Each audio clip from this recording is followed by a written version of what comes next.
Hey guys, tonight we're hopping onto an ornate wooden boat of excess, sailing directly into the ridiculous world of the super wealthy in Edo, Japan. Forget the whimsical fantasies of sushi and cherry blossoms. We're diving into the luxurious debauchery where rich folks flaunted their wealth like peacocks on parade while stepping gingerly over the poor, who are, incidentally, doing their best to avoid stepping in anything unpleasant. So before you get comfy in your power recliner, or that dreamy cloud of blankets, go ahead and like the video and subscribe, but only if you genuinely enjoy this. And let me know where you're tuning in from. Maybe we can start a trend of rich Edo peasants with Wi-Fi. Now, dim those lights, turn on a fan for that soft background hum, and get cozy. You deserve it. Let's take a moment to ponder. Ever wondered how many silk kimonos one person really needs? What exactly did wealthy Edo residents do to occupy their time besides contending with an avalanche of silken fanfare? Did they ever run out of money at the wrong moment, causing genuine panic or a frantic need to borrow a fancy tea set? How complicated could it possibly be to host a dinner party with fresh blowfish while also trying not to offend someone at the shogunate? And, surprises abound, congratulations, you've just woken up in Edo, Japan. The year is 1605. You're perched atop a pillow stuffed with silk and the hopes of countless struggling peasants, ready to dive into a life more excessive than a Kardashian's closet. Good luck. Wearing kimono isn't just a choice in Edo, Japan, it's a full-time job. Picture this. You, draped in exquisite silk that costs more than a modest house, trying not to trip over your own lavish wardrobe while dodging ancient etiquette rules that say showing your ankle is a crime against humanity. Each layer is more stunning than the last, a veritable game of fashion Tetris, where the intricacies of your outfit can make or break your social standing. So, as you parade through the bustling streets of Edo, just know that one ill-timed slip could turn you from an upstanding noble to the talk of the town, like a walking, talking cautionary tale. Let's dive deeper into this fabric fiasco. Imagine waking up and being slapped by a team of stylists because yes, in the world of kimono, having a personal servant to dress you is not just a luxury, it's a requirement. First, you'll need a base layer, perhaps a simple shita obi under kimono in a shade to complement your complexion like sicky green or unfortunate beige. Next comes the nagajuban, long undergarment, which reminds you that comfort is an abstract concept in this lavish game of dress-up. You can practically hear the vintage samurai whispering from the 18th century going, just try not to look like a twig. But it doesn't stop there. Time to talk accessories. Get ready to jingle, jangle, and possibly puncture an eye with the various obis, sashes, and obijin, decorative cords. You'll need to tie this entire production together. It's less binding and more like attempting to secure a sofa cushion in a tornado. And don't get me started on the decorative haneri, collar, meant to poke through the layers. That's nothing short of artisanal stress. Of course, the event doesn't just stop at getting dressed. Now you must choose your footwear, the iconic zori, which are as comfortable as flip-flops on a bed of nails. Every light step you take is like a mini balancing act, and when you spot a puddle, it's basically a motivational speaker popping up in your brain saying, who needs dignity when you can do the kimono shuffle? But how does one show up to a fancy shindig flaunting these extravagant layers? Gather your friends for a tea ceremony where fashion is only half of the equation. Your tea-toting friends might take one look at your intricate get-up and wonder how long it takes to put on such a production. Spoiler alert, longer than a Japanese winter. And heaven forbid you forget your proper hand movements while preparing the tea, because an improper flourish could earn you a one-way ticket to sartorial disgrace. As your evening of grandeur continues, you take your stylish appearance to the izakaya, pub, where laughter and spirit flow like sake during a volcanic eruption. There your kimono transforms you into a walking social currency. It's not just about wearing one, it's about the envy it creates. Fellow guests scrutinize your every fold while fiddling with their beer cups, silently wishing their polyester suits could evoke the same jealousy. But wait, don't let overzealous compliments go to your head. Amidst this whirlpool of silk and status, you have to be on the lookout for not just fashion faux pas, but potential scandal as well. Because showing too much charm while being draped in such glamour could translate into a visit to the bottom of the ladder department of social hierarchy. A place from where no waste is spared and no reputation is safe. As your evening winds down, the sheer energy of wearing such opulent clothing might feel like running a marathon while reciting haiku. Your muscles ache, your head spins, and you begin to ponder, was it worth it? Of course it was. Because in Edo society, if you're not competing in an unspoken kimono Olympics, are you even living? As you shuffle your way home, your luxurious layers rustling like a bed of autumn leaves, take a moment to appreciate the symbolic meaning of your outfit. Every inch of silk tells stories of a past filled with artistry, craftsmanship, and sometimes even a sprinkle of absurdity that comes from trying to wear enough fabric to snuggle an elephant. So here's to the kimono collectors of Edo Japan. May your haikus be sharp, your tea ceremonies on point, and may your ankle be forever unexposed. Welcome to the dinner party of your wildest dreams. Each meal comes with a side of drama.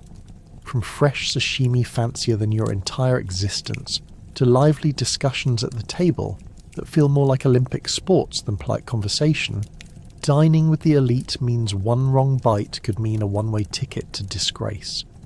You've just taken your seat on a cushion so plush it practically swallows you whole, surrounded by a kaleidoscope of silk kimonos flickering like butterflies.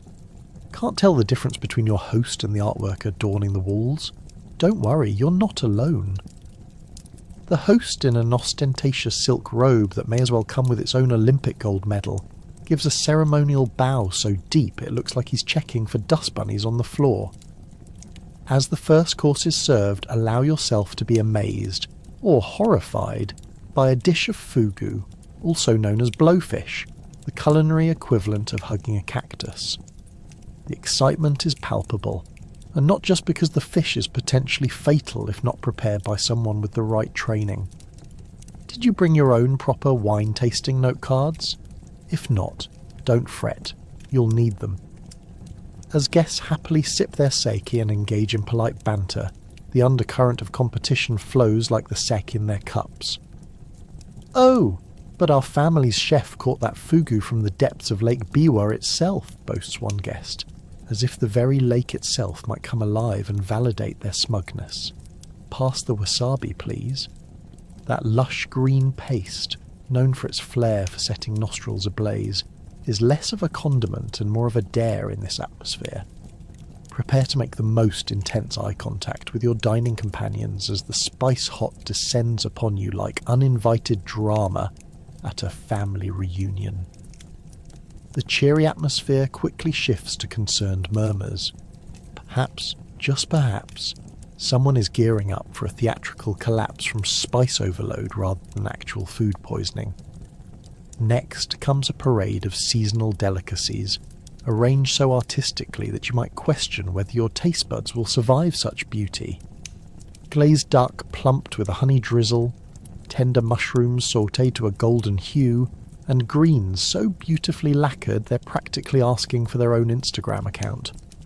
The entire experience is a whirlwind tour of flavours and presentations so extravagant, it makes modern chefs look like 2-year-olds playing with finger painting.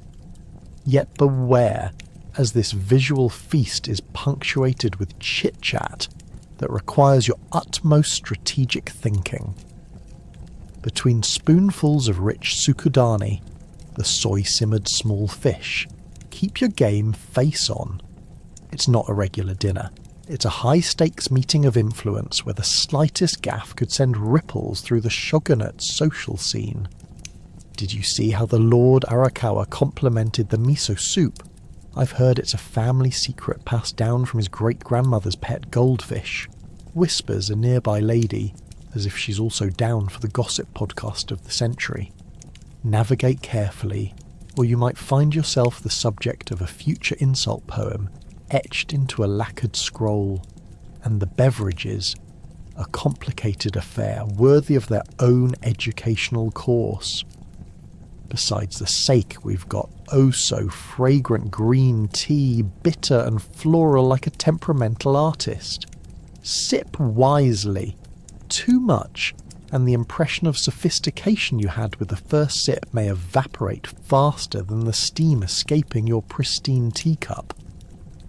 Is that tea pulled from the fresh leaves of Mount Fuji? Another eager guest inquires, clearly trying to establish dominance over the table's respectability. Who knew sipping tea could feel so much like jousting? Just when you think you've survived the main courses and successive rounds of banter, dessert rolls in. Sweet mochi is presented as if it were the crown jewels, flavoured with exotic ingredients that could very well be harvested from a mythical realm. Under the weight of your dessert, you can ponder the whispered tales of court sons who may or may not have dabbled in the art of confectionery as an homage to influence. It's dizzying, and it may take more than just a lingering dessert to recover from a dining experience that's equal parts delightful and disheartening. As the evening wraps up, with backhanded compliments and selective memory being the main course, you'll sneak away with your hunger satisfied but your social standing precarious. You'll leave the feast not only with a tantalizing array of flavors dancing upon your palate, but with connections that could potentially elevate your status or send you crashing back to obscurity. Just remember, in the world of Edo Japan dining, enjoying food is paramount, but navigating conversations and societal implications, that's the real banquet. Step into the world of No, where actors wear more layers of paint than clothing. Imagine seeing a profound performance about the exasperating struggles of immortality, while the audience juggles whimsical fans like clowns.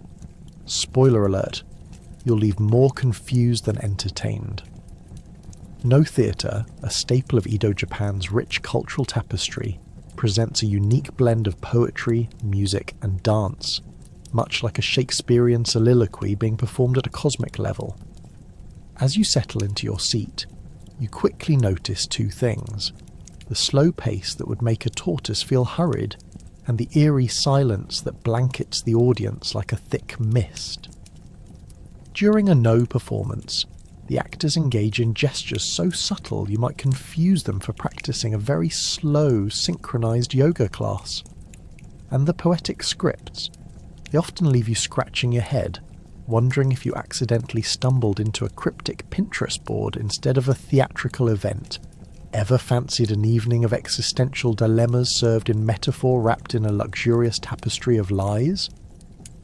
Then No is your ticket to an otherworldly experience. Yet, let's talk about costumes. Ah, yes, they're more intricate than a wedding dress on a royal budget layered with dozens of fabrics, each an indication of rank and character. Imagine donning a heavy robe booby-trapped with more fabric than a medieval castle's carpet, trying to express deep existential woes while fighting the urge to trip on your own garments. Those costumes feel like you're dressed in a hug from your great-aunt, cosy yet incredibly stifling, and usually covered in awkward floral patterns straight out of a thrift shop. The performers' masks are the real cherry on top of this aesthetically absurd cake. These masks range from beautiful to downright terrifying, with expressions so exaggerated they could stir drama in a children's cartoon. They manage emotions in a way that allows an actor to convey stoic prince or haunted spirit solely through the curvature of their wooden features. Picture an actor with a bent brow seething with envy, while the audience tries not to giggle at his overdramatic expressions. And let's not forget, no one wants to be that one person who gets caught chuckling during a serious moment about the futility of life. The music accompanying the No performance, a harmonious blend of percussive sounds and melodious chants that may lull you to sleep faster than an ADHD child at a karaoke bar. Each strike on the drum feels as if the universe is whispering wise secrets, but it's hard not to index the soporific effects of the haunting melodies echoing around the amphitheatre. Forget modern playlists. This is more akin to a celestial soundtrack as you ponder your life choices or reflect deeply on the last time you lost a sock in the dryer. Intermissions exist, mostly because even the most dedicated audience member needs a break from deciphering the latest existential quandary. So, while everyone tumbles out into the fresh air, they carry with them the weighty burden of profound thoughts. Between resuming their lives amidst a sea of confusing philosophical inquiries and the classic age-old question, did I really understand any of that? In a world where both patron and performance seem splendidly intertwined, the life of a no performer is not one of fairy tale endings. Instead, it's a path paved with relentless practice, relentless focus, and enough humidity from pancake makeup to turn a sauna into a breeze. Performers train for years, often sacrificing their youth for the poised elegance of a single dramatic gesture, half expecting applause and half bracing for vague critiques from a near-empty room. And as the evening's final act comes to a close, you begin to marvel at this beautiful calamity. You might leave the theatre feeling an exhilarating rush, confusion mixed with admiration, as if your thought process has been pirouetted through an elaborate abstract art gallery. No theatre urges you to reconsider the essence of existence through a lens obscured by elaborate masks and poetic vagueness.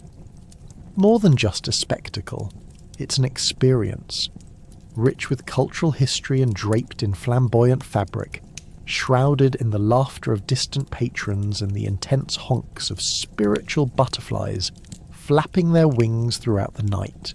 So next time you stumble into a no performance, hold on to that whimsical fan tightly. It might just help you patch those questionable moments of clarity and confusion that fill the air like the light fragrance of incense lingering in the dark theatre. After all, in the world of no, even when you think you understand, you probably don't. And isn't that its wry charm? Ever tried mochi stuffed with sweet red beans? Well, Edo candy makers have taken it 3 steps further. Prepare for treats that sparkle more than diamonds, until your dentist from the future shows up to ruin the fun. Every bite is a sugar rush more invigorating than a shot of espresso cake. In the bustling neighbourhoods of Edo, street vendors thrived on the streets like a bizarre carnival, where children and wealthy dames alike indulged in a vast array of sugary delights that not only tantalised the taste buds but also tickled the funny bone. The conversations over these sweets became performances themselves, filled with bold claims of who could balance more daifuku on their head without breaking a smile. Spoiler alert, no one ever truly won, but everyone took home bruised egos, and possibly an even bigger sweet tooth. The topping options were where things got really outlandish. Picture this: sticky rice cakes adorned with gold leaf, making it the culinary equivalent of a fancy pair of overpriced sunglasses.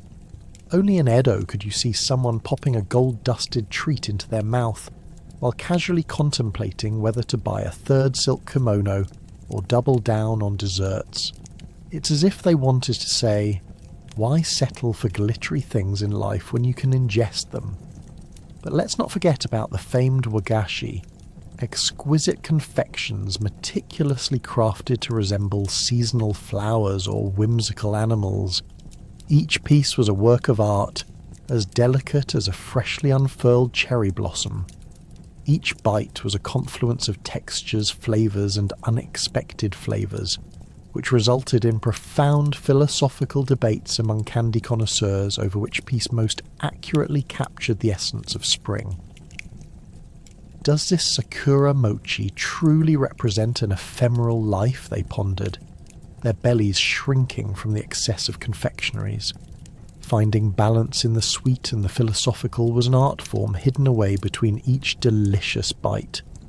And if you thought mochi was the pinnacle of indulgence, enter the dominion of candied fruits. Imagine watermelon cubes, glistening like tiny precious stones, dipped in sugar and precariously perched on sticks. One moment of distraction, and you might find your companion trying to conduct a careful negotiation with a chunk of candy that appears to have developed its own independent thoughts. "Are you willing to share, or shall we duel?" they slyly ask, while you wonder how much sugar high is too much for one Edo afternoon. Now you might think the rich were the only ones enjoying this sugar-infused paradise. Let me introduce you to the peasantry, who had to improvise like they were on a culinary game show. They took whatever wild berries or roots they could scrounge, brewing unsanctioned dessert potions that would make the upper crust aghast and slightly intrigued. Imagine the poor farmer carefully dusting grass with a mixture of whatever sweet mockery of sugar they could find like a mad scientist, concocting forbidden candy in the woods. "This is my secret mochi recipe. They call it toothless delight."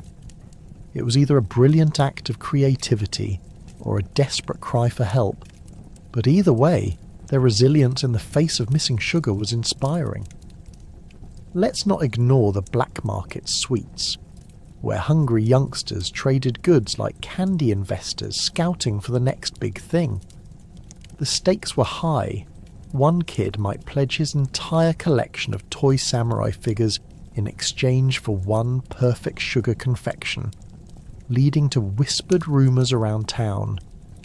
"Did you hear he sold his brother's lunch for a mouthful of taiyaki filled with sweet custard?" The audacity was staggering. And in this swirl of dessert-related chaos, friendships were tested, betrayals deepened, and the rivalry for rank in both social circles and taste buds grew unbearably sweet. When Edo's festivals rolled around, the streets transformed into epic sweet bazaars that drew crowds in droves. With every corner studded with stalls swelling under the weight of candies, puffs of sweet, sticky rice could be found right next to the misfortunes of sugar-averse individuals wheezing dramatically after attempting to consume too many tasteless confections. The air was fragrant with sweet syrup and celebratory laughter, as families scooped up treats weighing more than their children, setting foot on a high-sugar savannah that made them wonder if the thrill of sweets would cover their impending sugar crashes. So the next time you take a bite of candy, remember this little piece of Edo history. Whether you're savouring mochi, sighing over wagashi, or eyeing that intriguingly sticky gold leaf dessert, take a moment to appreciate the legacy of sweets that once caused all manner of shenanigans in the streets of Edo. Because nothing says wealth like sugar-coated ambition, and nothing matters more than mastering the art of dessert drama while keeping sticky fingers away from the silk kimonos. Sake isn't just a drink, it's an experience. The rich rejoice in their sake, sipping it while flashing their gold-encrusted cups like status symbols. Just beware, the more you drink, the more likely you are to challenge a rival to a duel, or sing karaoke in the middle of a formal banquet. Imagine you're at an Edo banquet surrounded by elaborate decorations, silk-clad guests and lavish spreads of food that look like they were designed by the gods and delivered by celestial caterers. As one of the elite, you're expected to hold court, regale your guests with witty repartee, and ideally somehow avoid spilling your finely brewed sake on anything or anyone important. Let's take a moment to appreciate the fine art of sake brewing. It's not simply fermented rice, it's a magical elixir that has been curated over centuries with the care and precision that rivals a mad scientist's laboratory. Picture it, a long process including polishing the rice down to just the starchy core, soaking it, steaming it, and eventually unleashing a fermentation party involving yeast, water, and koji mold. Yes, koji mold. The same stuff that can invigorate your drink is also a germaphobe's absolute nightmare. Right when you think you've seen it all, it's time to appreciate the fact that this fermented rice juice has a complexity that rivals fine wine, and just as many pretentious enthusiasts. Once your precious sake is ready, pour it into ornate cups where it blushes with the kind of clarity that could make a diamond weep. And since you're a part of the affluent crowd, sitting there surrounded by fabric that probably costs more than a small car, what's a little polite intoxication? With each sip, the world gets a little brighter. You can't help but feel more significant and floatier, like a balloon that escaped an awkward birthday party only to find itself gently soaring over cherry blossom trees. Just be careful not to overindulge, or you may find yourself embroiled in a drunken debate over the merits of wheat versus rice, as if you were negotiating world peace. And should that debate escalate, imagine the spectacle. Dueling samurai, their swords glinting under the stars while you tumble into a karaoke rhythm that would put modern pop stars to shame. Is my voice good enough to challenge that noble across the room, you'd wonder? What if I belt out Do Re Mi instead of a national anthem? The stakes are high, my friend, and while the wealthy guzzle sake like water, let's explore how they manage to procure this beloved nectar. High society sake is often sourced from exclusive breweries that cater solely to the elite, meaning you can't just waltz into your neighbourhood sake shop for a good bargain. No, for the wealthy, it's a choreographed dance of connections, bribes, and sometimes even the kind of handshaking that would make a mutual fund advisor proud. All the fuss around getting the best sack puts modern online shopping to shame. If you think waiting for a rare bottle of vintage sack from a centuries-old brewery is impressive, remember that someone had already plotted out the entire operation months in advance. Sack is so essential to social life that there's even etiquette surrounding it. Pouring your own sack is considered a faux pas. Instead, your dining companion should shower you with that delightful nectar, ensuring you're not too sober while they enjoy their own. This culture of pouring for one another means you're not just getting drunk. You're indulging in community camaraderie mixed with an undercurrent of polite competition. Who poured me this sublime drink? You might ponder while raising your cup in toast, secretly hoping to outshine your neighbour in the shogunate's grand circle. But lest we forget, the rising tide of sake consumption often leads to peculiar social scenarios. Picture yourself standing unsteadily as you toast the health of the shogun, with a grand speech prepared in your mind that, let's face it, might come out sounding like a haiku from a drunken sloth. Or worse, you could accidentally insult an important figure, all while maintaining that glorious sake-induced bonhomie. So, the next time you consider hosting a dinner party or attending a lavish affair, remember the sacred rice beverage that can elevate you to majestic heights, or plunge you into the depths of social scandal quicker than your well-orchestrated kimono can twirl. Ah, sake, where every sip brings prosperity, or possibly a duel. If you thought tea was merely for quenching thirst, think again. Welcome to a flying circus of teacups arranged absolutely perfectly, while you try not to spill anything fancy on your kimono. The whole affair can take longer than a soap opera, and requires more concentration than an Olympic gymnastics routine. Imagine yourself dressed to the nines, all decked out in silk and layered with more fabric than a bridal shop. One miscalculation in your hand positioning could send a precious cup flying across the room, shattering against the floor like a tiny porcelain comet. Now let me paint the scene with vivid imagery that makes you feel at home, or rather, at a very pretentious tea house. The air is thick with a scent far more refreshing than a morning cucumber facial.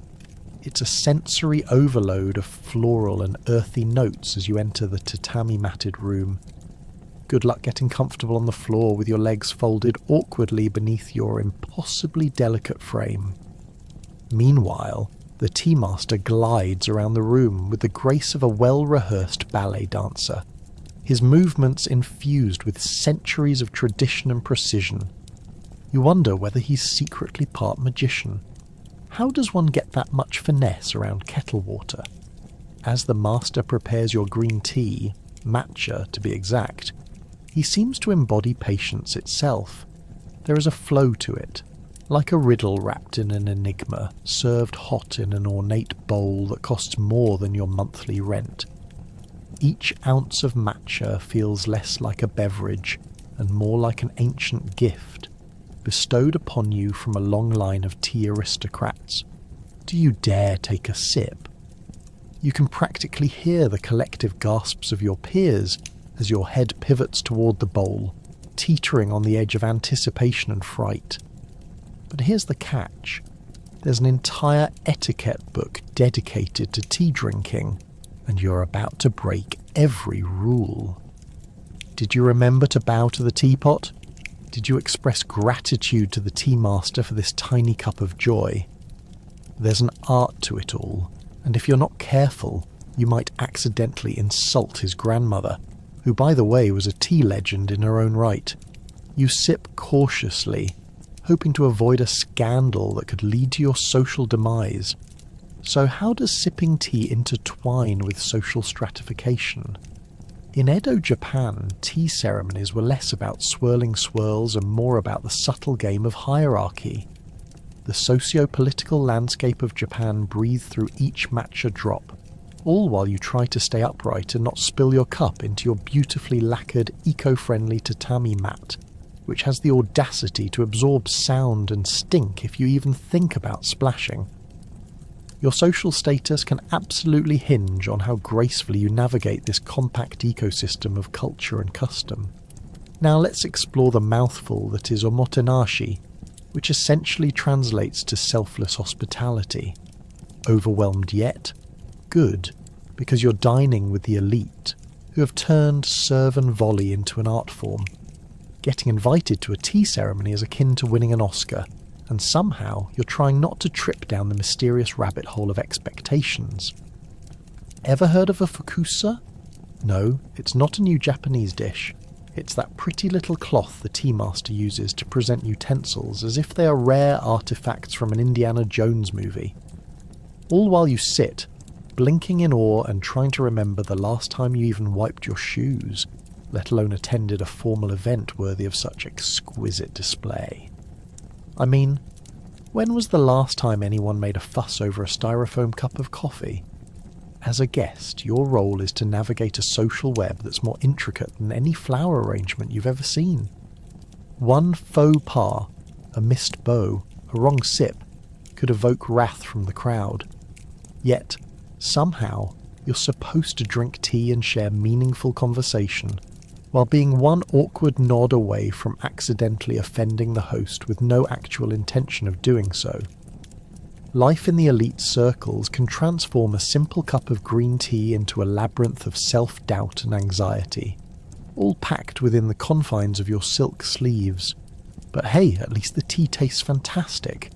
Rich, layered, and as complex as the relationships around you, this is a taste of indulgence you didn't expect but secretly kind of needed. It's like sipping a cloud, if clouds were made of delicate flavour notes and carried the promise of serenity, all while making you wish you could solve the mystery of balancing etiquette with actual relaxation. So, as the ceremony winds to a close, you realise something profound. The tea doesn't just quench thirst, it feeds into the very ethos of Edo culture and social constructs. Here, every sip is a dance with history, every movement a story waiting to unfold. Welcome to the charming circus that is the tea ceremony, a reflection of a society devoted to rituals, beauty, and above all the joys and struggles of being filthy rich in Edo Japan. Edo Japan is an art lover's haven resembling a contemporary art fair, but with more people to insult your tastes. Armed with brushes and a sense of superiority, master artisans just can't wait to unveil their latest masterpieces of, you guessed it, nature, or seductive courtesans. But before we dive into this fantastical art world, make sure to adjust your expectations. Prepare yourself to admire paintings that seem to effortlessly blend colours until you start to wonder if they actually tangled with the rainbow during its last happy hour. Stepping into an Edo art gallery feels a bit like entering a home where the cat owns all the cosy chairs. You find yourself amidst glorious landscapes, intricate floral designs, and portraits of courtesans dressed to the nines. Still, it's a little more chaotic than a colourful Pinterest board. The smell of wet paint mingles with the aroma of tea, setting a cosy ambience, while patrons in lavish kimonos whisper about techniques you've never even heard of. The artists here are the true celebrities of society, chasing fame like children chasing a cold popsicle on a humid summer day. Want to impress your wealthy friends? Simply toss around terms like ukiyo-e and nishiki-e, and voila! You're graduated from art novice to prosperous critic. And speaking of ukiyo-e, it means pictures of the floating world, which is fitting since you'll be floating on a cloud of confusion every time you see a few of those opulent prints. Dinner conversations aren't nearly as delightful when your friends begin discussing whether the placement of a crane on a silk scroll symbolises luck or impending doom. How is one supposed to navigate such existential riddles while fighting the urge to roll one's eyes, or, even worse, nodding along as if utterly enchanted by the vision of a frog leaping over a lily? You might find yourself secretly wishing for a piece depicting a lazy cat napping through existence. Now that's a relatable piece of art. And let's not even get started on the extravagant festivals dedicated to the arts, where one might awkwardly step through mud squelching beneath glorious silk shoes. Imagine attempting to sip tea from an ornate cup, embellished with enough gold to fund a small village, while trying to follow the intricate dance of eccentric performers shaking their fans adorned with symbols that mean who knows what. Elegant yet bewildering, these festivals transform art into a kaleidoscopic assault on the senses. The painters and craftspersons aren't just using brushes and ink. They're crafting entire worlds where patrons sip sake while being serenaded by the dulcet tones of bamboo flutes. The music reverberates gently through the air, creating a soundtrack for moments where you'd otherwise be contemplating the meaning of life or worrying if you've accidentally sat on a stain. Is it fresh ink, part of the artistic expression, or the remnants of last night's extravagant feast? You might never know. While you bask in the ambience, consider the life of an artist in Edo. It wasn't all cherry blossoms and silk ribbons. These creators studied diligently under masters who were believed to channel spirits themselves. They had their brushes you could almost mistake for magical wands, coaxing beauty into existence as if summoning rainbows from thin air. Or at least that's what their patrons believed. Every stroke was poetic, every canvas an ode to the beauty of life, or, more commonly, some glorification of immense wealth and beauty that seemingly floated around in the air like festive confetti. Sadly, not all artists grasp the principle of touching a canvas in such a graceful manner. Picture an aspiring artisan who decided that splattering paint might also be art. Spoiler alert, it was not. Instead of being showered with riches, he often found himself shooed away by snobbish gallerists and replaced by someone who mastered the technique of painting cherry blossoms that brought people to tears. Not tears of laughter, of course, but artful appreciation. As patrons returned home, their hearts and minds heavy with the creative energy of Edo, they probably felt the stirring of gratitude for those artists who could capture the fleeting moments of life on canvas. In the end, the burgeoning art scene in Edo, Japan wasn't merely about the beautiful things one could hang on their walls. It was a unique juxtaposition of lives intertwined, of glamour, humanity, and culture. The swirling colours and intricate designs serve as a vibrant reminder that in a world full of contradictions, a little more beauty never hurt anyone, ever. Welcome to the world of courtesans, where selling your charm sounds way more appealing than actually living it. These ladies juggled art, humour, and, often, several wealthy patrons, all while navigating the fine line between adoration and oppression. Picture a woman adorned in a kimono so elaborate it could probably fund a small village.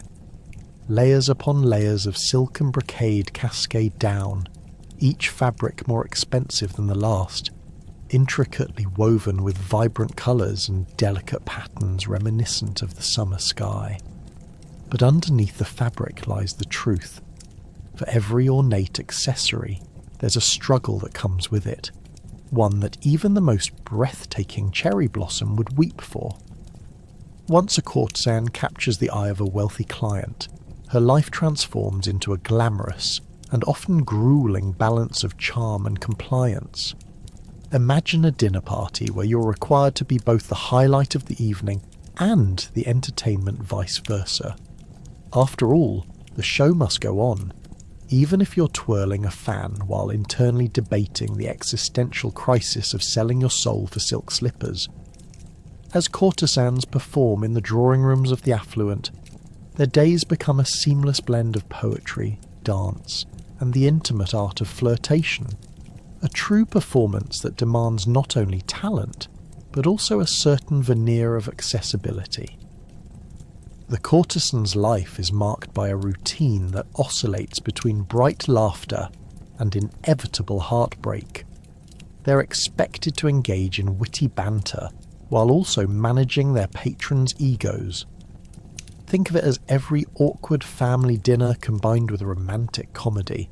Except if things go wrong, there's no cinematic happily ever after, just a broken heart and a bill to settle. There lies the irony. These women create enchantment, but are often left living in the shadows of their clients' wealth. When business is booming, they can afford a lavish lifestyle taste-testing the latest exotic sweets. But when love letters dry up, they're faced with the harsh truth that they quite literally rely on someone else's affection for their survival. In a city where status can vanish like morning mist, many courtesans strive for social mobility, negotiating their way into the arms of steely-eyed samurai or incompetent merchants, so long as their wallets remain hefty. But the sad reality is that climbing the social ladder often means descending deeper into personal chaos.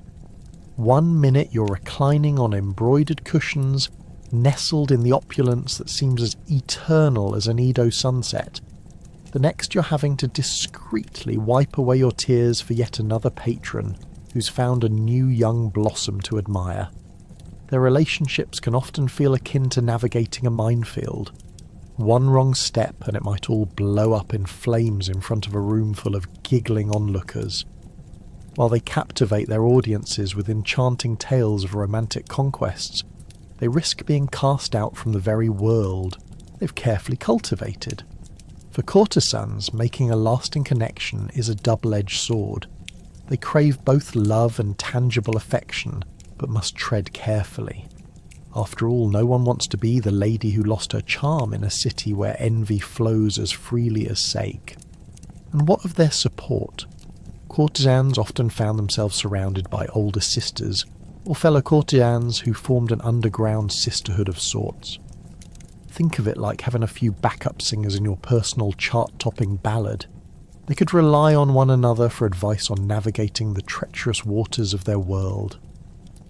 Apple slices, sweet rice cakes, and whispers of wisdom would be exchanged over gossip-filled cups of tea, forging bonds that provided some solace amid the swirling chaos of social intrigue and competition. Ultimately, the life of a courtesan was fraught with peril and disappointment, a dance of survival amidst beauty and woe. While they could cast spells of enchantment and charm, they were bound by societal expectations, financial dependence, and an endless cycle of adoration and exploitation. It's a life that looks deliciously appealing from the outside, but reveals its true nature only in the quiet, reflective moments, when the silk kimonos come off and the makeup is washed away. Behind every captivating smile lies a history of resilience, art, and an enduring fight against the very beauty that defines them. So in this land where beauty only tempers the bitter taste of desperation, courtesans emerge as both stars of their show and the silent stars within their struggles. A striking, colourful tapestry of existence where survival means a precarious dance that never truly ends.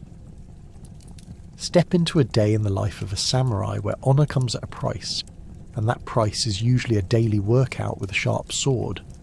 They're more than just sword-wielding warriors. They're also part-time poets, philosophers, and occasional dramatic divas. Picture yourself waking up in your tatami-matted ex-barracks, the sunlight filtering through the shoji screens and illuminating your freshly polished katana. You stretch, readying yourself for yet another day of martial arts and metaphysical musings. You step outside, feeling the cool morning breeze carry whispers of the grass swaying in homage to your noble presence. But let's be honest, what's a samurai without some fierce maintenance? After all, nothing says I uphold the code of Bushido like arriving at the dojo sporting a flawless topknot and an aura of seriousness that could intimidate a boar. Who needs motivational quotes when you have a sword strapped to your side and an existential crisis brewing in the back of your mind? But here's where it gets hilariously absurd. You're not just training your body, but also your mind. Every move you practice with that shiny sword comes with a side of soul-searching drama. Am I wielding this blade to protect the innocent, or because I really just want to impress the local tea merchants? Philosophical inquiries can get downright confusing when the neighbour's cat is busy eyeing your sword like it's afternoon sushi. After a morning's training in the elegance of combat, it's time to hone your skills with ink and parchment. Samurai aren't just glorified sword dupes, they're also dabbling in poetry. Yes, you heard that right. Picture this. You, clad in kimono, quill in one hand, and a cup of sake in the other, attempting to write the next great haiku about cherry blossoms. But let's be real. Your poetic prowess is probably edging dangerously close to roses are red, violets are blue, rather than anything that could grace a scroll. An ode to my sword, you mutter, scratching out yet another attempt. Fierce and sharp, you make me weep, but with you by my side, I'll never fall asleep. You realise that while philosophy and poetry ignite your intellect, it's a wonder your main talent isn't crafting awkward rhymes instead. And lo and behold, you're the only samurai known for accidentally starting a poetic duel, challenging local poets to a sword fight instead of a wordplay off. At this point, the excitement of the day intensifies with more than just artsy pursuits. Ever thought about battlefield strategy? Well, here's your chance. As a samurai, you're lucky enough to join war councils where you typically hash out grand plans to conquer rival clans. But be warned. These discussions are so intricate that anyone not familiar with the warlord's bad blood risks nodding off mid-sentence. Don't forget to feign enlightenment while valiantly failing to keep your eyes open. Right, you'd interject, clutching your sword solemnly. We shall attack at dawn. While secretly hoping you just heard the word breakfast, you try to act like you've understood something profound. Meanwhile, your stomach growls louder than a dragon, eroding whatever swathe of wisdom you'd pretended to grasp. And let's not forget the glamorous life of samurai fashion. The layered silk garments weigh you down like an elaborate wool sweater in the summer sun. Each fabric, however, is a conversation starter. Yes, your subtle shade of indigo indicates you belong to a lineage of unbreakable warriors, skilled in emotional discourse. Just don't trip over the overly long sleeves while getting up. That would be as tragic as losing a duel. As the sun dips slowly below the horizon, All those sword drills, poetry attempts, philosophical battles and fashion faux pas circle back to the significance of one deeply hovering thought: legacy. Eventually you raise a cup of warm sake to toast with your comrades at the end of the day, saluting your shared triumphs and blunders, because let's face it, being a samurai isn't just about glistening swords and honour. It's about surviving each outrageous day with your sanity intact, through laughter, camaraderie, and a profound appreciation for being a living meme in the annals of history. So, while you might just be a sword-swinging, haiku-scribbling samurai, remember this. In a world filled with medieval melodrama, you're not only part of the story, you're the star. And who knows? With enough practice, you might just turn into the next legendary tale at the local tavern, leaving everyone in stitches, or at least belly-aching over your woefully off-key attempt at poetry. Imagine a game of human chess, where the pieces are all trying to avoid becoming pawns in the wealth hierarchy. You're dancing around social etiquette, while praying that no noble notices your broken sandal or social faux pas. In the vibrant world of Edo Japan, social status is not just a badge of honour. It's a full-fledged game of survival. Here, where the layers of kimono reflect one's rank, even stepping on a silk hem can mean social scandal, and being caught with dirty hands while brushing past a lord could spell disaster worse than a typhoon. In this convoluted social maze, you rise or fall based on lineage, wealth, and, let's face it, how well you can navigate the nuances of complex social interactions. The ruling class, often adorned in exquisite silk garments, glides through life like ornate peacocks, regal, loud, and just a touch oblivious to how the other half struggles. Being born into the right family is key. If your ancestors were samurai or other high-ranking officials, congratulations. You're already on the express train to fortune and fame, a ticket usually earned only through centuries of unwavering loyalty and paperwork the size of a small mountain. Now, let's not discount the merchants, who wield their own kind of power and wealth, but in a way that can be as precarious as balancing on a teeter-totter made out of ornate vases.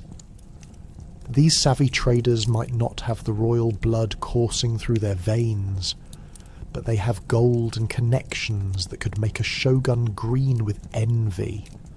However, their ascent through the social ranks is often hampered by a fine line. One false move, one careless comment, and they could find themselves shunned back into the bottom tier, where the only thing worse than a broken sandal is a broken reputation. But what of the commoners, the vast majority, usually hustling and bustling, often found labouring in rice paddies or bustling markets? Their lives are filled with hard work and dreams no bigger than making it through the day without losing a finger to an angry rice harvester or a samurai in a bad mood. For them, climbing the social ladder is less like climbing and more like desperately trying to stay afloat in a torrential downpour. A commoner's biggest aspiration might involve having a meal that doesn't consist solely of squishy rice and the occasional turnip, once a year, if luck strikes just right. As a creature of survival in this sticky hierarchy, your day-to-day can feel like an elaborate kabuki performance, complete with scripted lines, intricate gestures, and an ever-present fear of misstepping. Want to greet someone? Bow low enough to signal respect without being so low that you appear feeble, and heaven forbid you fall into an awkward silence. That might as well be the equivalent of tossing your honour out with yesterday's takeout. You will be judged by the company you keep.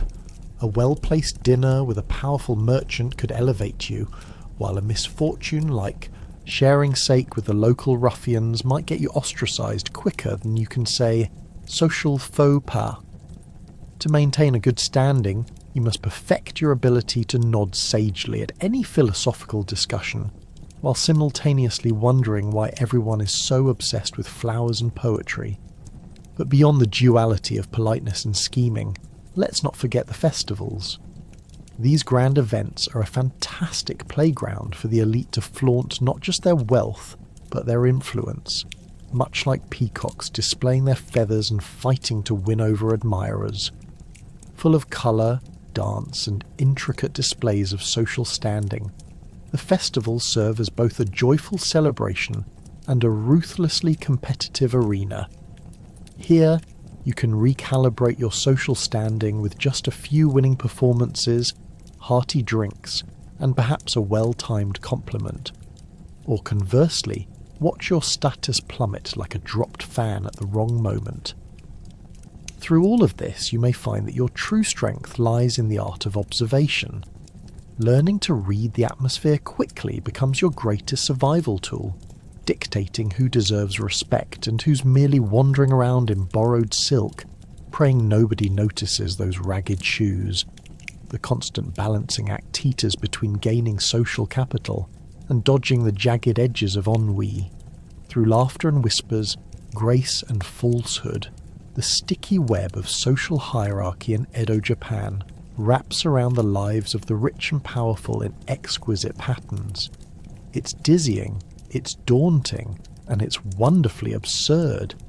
In navigating this elaborate design, you begin to understand that elegance is not just in clothing, but in the ability to glide through the chaos without ever truly losing your footing. Most importantly, without getting your kimono caught in a social snare. So, whether you're a noble, a merchant, or one of the many commoners, every day remains a careful dance through the sticky web, a balance between wealth and woe, fortune and faux pay. In Edo, it seems every day is a chance for a colourful festival that would put carnival to shame. Sake flows, costumes dazzle, and festivities twist and turn until you forget why you're even here. Besides, of course, the free snacks. Imagine the scene. Vibrant kimonos floating through the air like a rainbow tossed carelessly in the wind, and everyone is genuinely confused about whether they're attending a festival or just a really extravagant fashion show. The aroma of fried food mingles with the ambience of laughter, and who are you to nitpick when the moment is ripe for spontaneous dancing?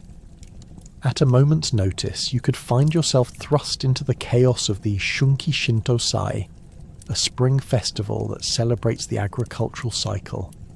It's like the ultimate agricultural pep rally, where farmers, who are definitely not getting a lot of credit for their hard work, finally get their moment in the spotlight.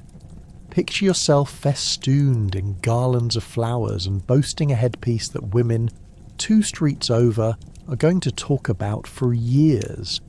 And what's more thrilling than seeing the local butcher suddenly moonlight as a performance artist?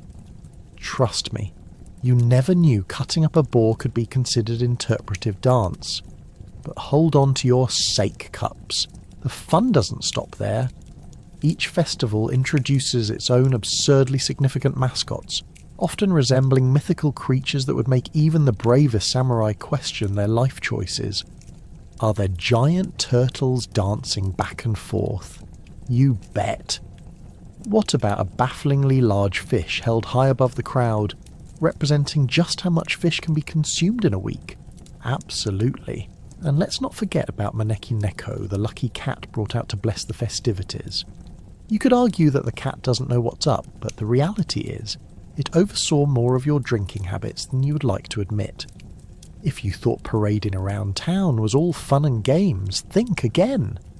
Fear not, for the festival leaders are armed with precise schedules and an aura suggesting that if you don't stay on theme, you're risking an exile to the dreaded non-festival island, where no one hears tales of bad haikus.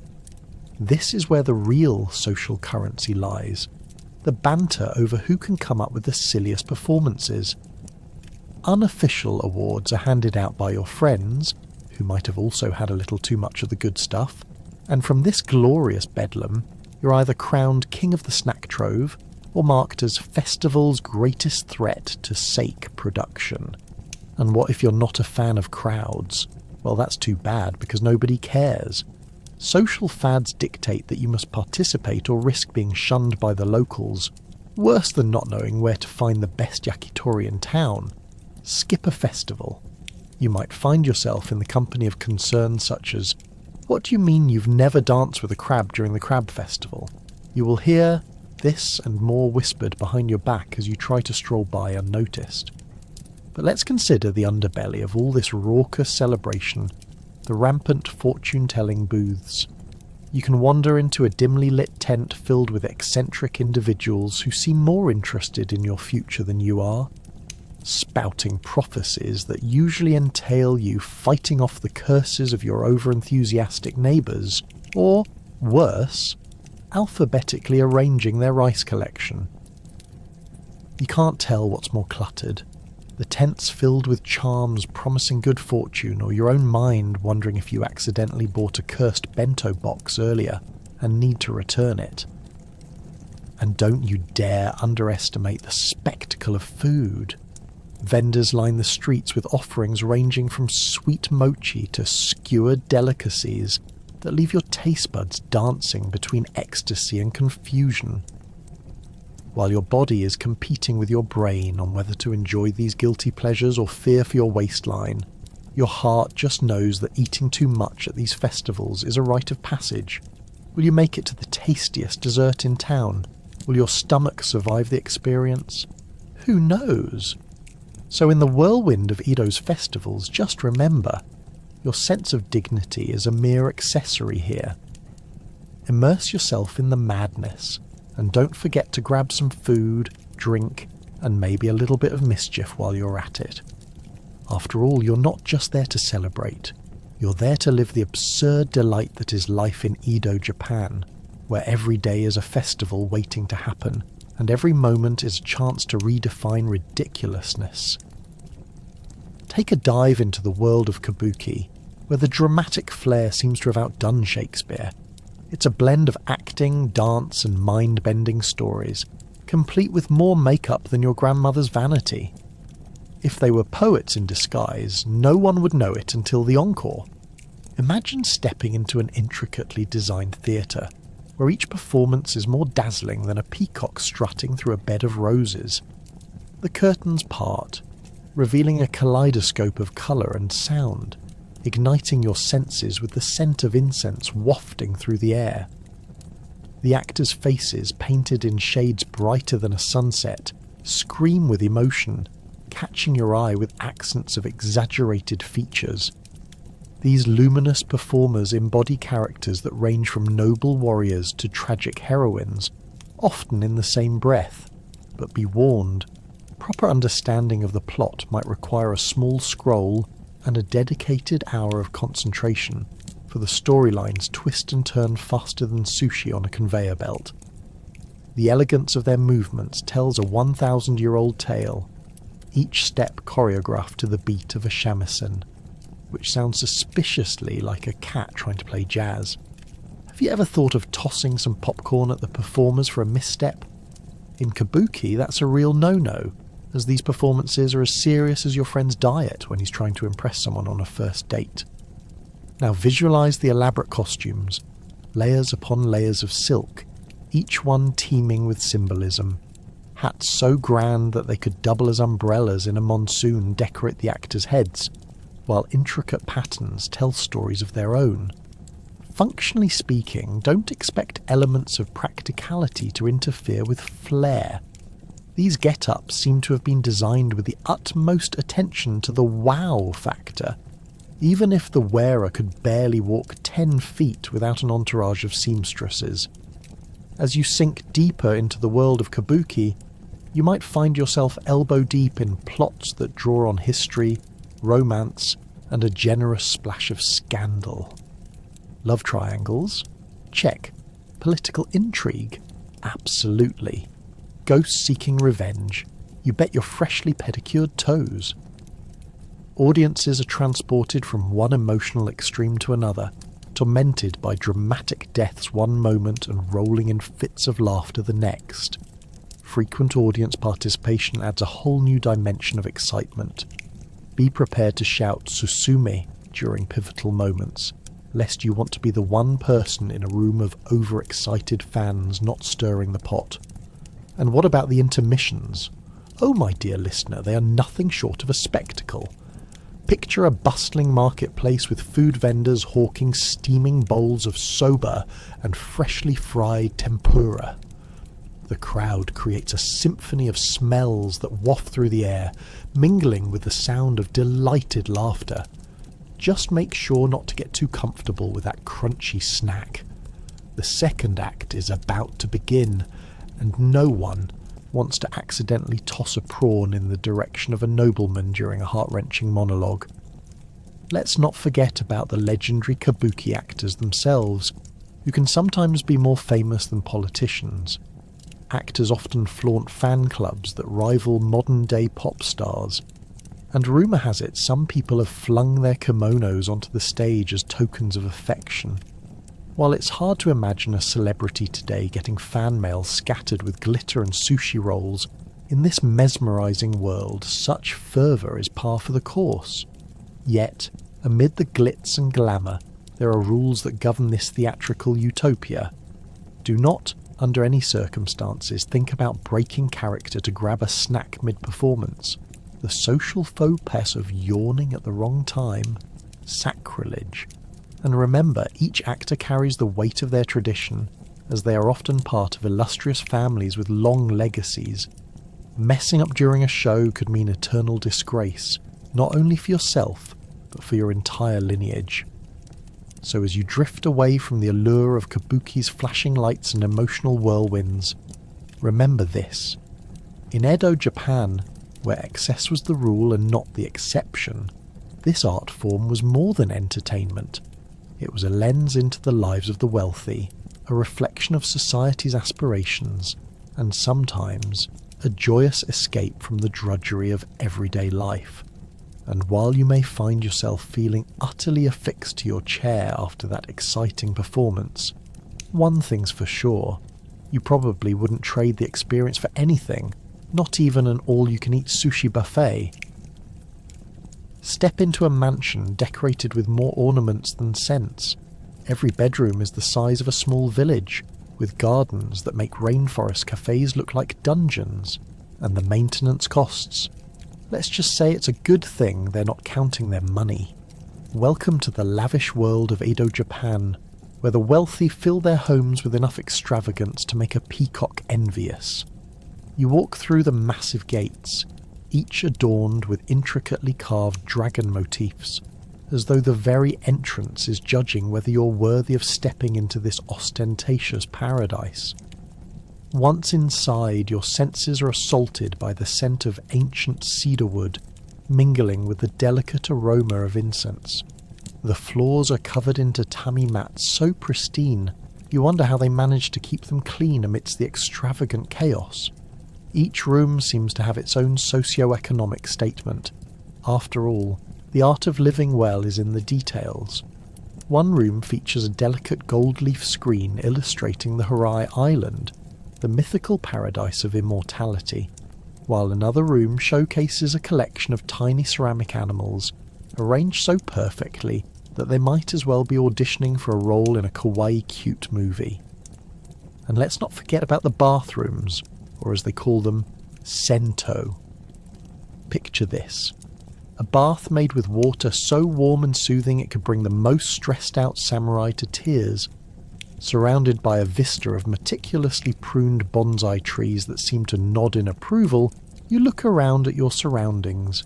You can't help but think, isn't it easier just to shower outside like everyone else? But that thought quickly passes as you sink into the fragrant water, your worries floating away like cherry blossoms in the breeze. Now, as you start to wander the grounds of this mansion, prepare for the gardens.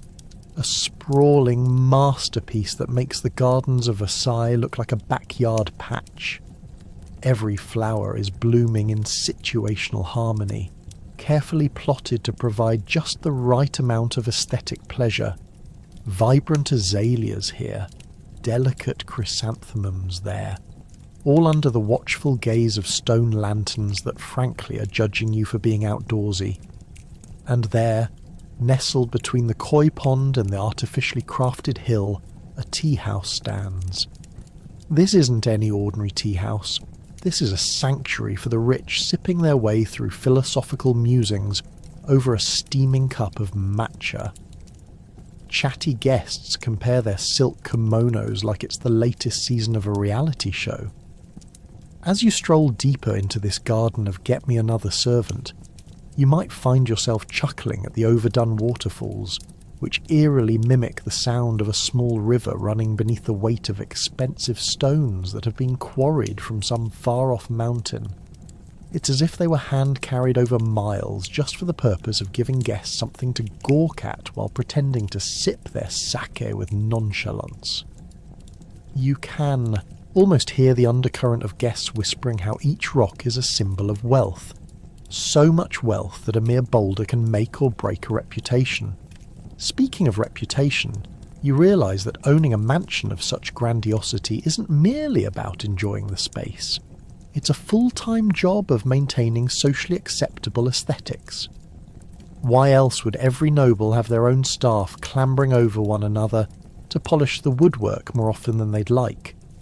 Imagine someone opening a sliding door only to find a flock of servants wearing matching uniforms, each equipped with a feather duster in one hand and a flustered expression on the other. It's like a real-life game of Tetris where the pieces are people, and how well you fit together determines your standing in society. And then there are the parties. Oh, the parties. These grand soirees rival anything Hollywood could conjure. You arrive dressed in your finest, glancing around to see who's flaunting the latest in gold-threaded silk, knowing full well that conspicuous consumption is the name of the game. From extravagant feasts that last longer than your average marriage proposal, to performances that showcase the very best of Noh and Kabuki theatre, there's no end to the entertainment. The whole mansion becomes a dizzying array of whispers, laughter, and the unmistakable clink of gold-rimmed cups. Hard to believe, but even harder to ignore. Ultimately, as you make your way out of this gilded prison, the question lingers in your mind. Is all of this wealth truly luxurious, or is it just a cage adorned in silk and gold? Welcome to the grandeur of Edo Japan, where real estate is less about living and more about immense, explosive displays of societal rank. And remember, in this world, if you're not rich enough to give a lavish dinner, you might as well be sharing your underwhelming potato stew from a wooden bowl. Welcome to the subtle nuances of geisha culture, where every brush of makeup could lead to awkward facial recognition. These women are more than just performers. They're historians, confidants, and sometimes unplanned therapists for their clients. Imagine a room infested with the scent of jasmine and bitter tea, the air thick with anticipation and subtle glances. As a gaudy wooden screen separates you from the wave of artistry about to unfold, you can't help but wonder, how much of this glamour is real, and how much is a dazzling facade meant to entice you over a cup of sake? Each geisha is a walking embodiment of tradition, trained from a young age in the ancient arts of dance, music, and conversation, skills that might make even modern-day influencers weep into their perfectly contoured makeup. They've mastered the art of the tea ceremony, a ritual that's as complex as assembling IKEA furniture on a Friday night after a long week. And trust me, the stakes are just as high. One misstep can leave your audience wondering if they were served liquid gold, or, heaven forbid, just plain boils. At a gathering, you might think you're going to enjoy a soothing drink, but instead, you feel the weight of thousands of years of history pressing on your shoulders. As the traditional music begins, the geisha sways gracefully, her elaborate kimono gliding like a dream onto the polished tatami mats. But behind those delicate gestures lies a world of secrets. You see, every stitch in her clothing tells a story, every ribbon woven with whispers of fortunes won and lost. How many kimono do you think she has? Well, there's no such thing as just one when you're adorning the mystical mantle of geisha. Each outfit is like an entire wardrobe that could rival some high-end department stores, dressing with near-obsessive regularity. If there was an Olympic sport for kimono collecting, geisha would take home the gold every time. But how on earth do they manage such precision in both their appearances and their memories? While you might struggle to remember your neighbour's name, a geisha can recollect the intricate details of conversations from months prior, often engaging patrons in personalised banter about their lives. They have to keep track of who's who and what's what in a social scene more tangled than your earbuds after a workout. This wasn't just artistry, it was social survival, much like attempting to navigate a buffet line without taking the last piece of cake. Tricky, to say the least. If you think all this artistry comes without a cost, think again. The life of a geisha is a delicate balance of grace and grit, luxury and labour. These women dedicate years of training to skillfully dance on the thin line between the allure of beauty and the reality of servitude. Picture having to smile and bow 37 times while reciting your favourite haiku, all while maintaining the perfect posture, because let's be honest, if you slouch, your whole artistic image could crumble faster than a cheap paper lantern in a rainstorm. Now, let's not forget the psychological gymnastics involved in becoming confidant. Geisha are not just performers, but also repositories of personal troubles. Imagine hearing the intimate secrets of the wealthy while keeping a straight face. Your husband is cheating on you? How terribly interesting. The geisha must master that unique skill of nodding sympathetically while thinking about dinner plans, all while drenching themselves in layers of beauty products that would make Instagram influencers question their own skincare regimen. So why did these women choose this path?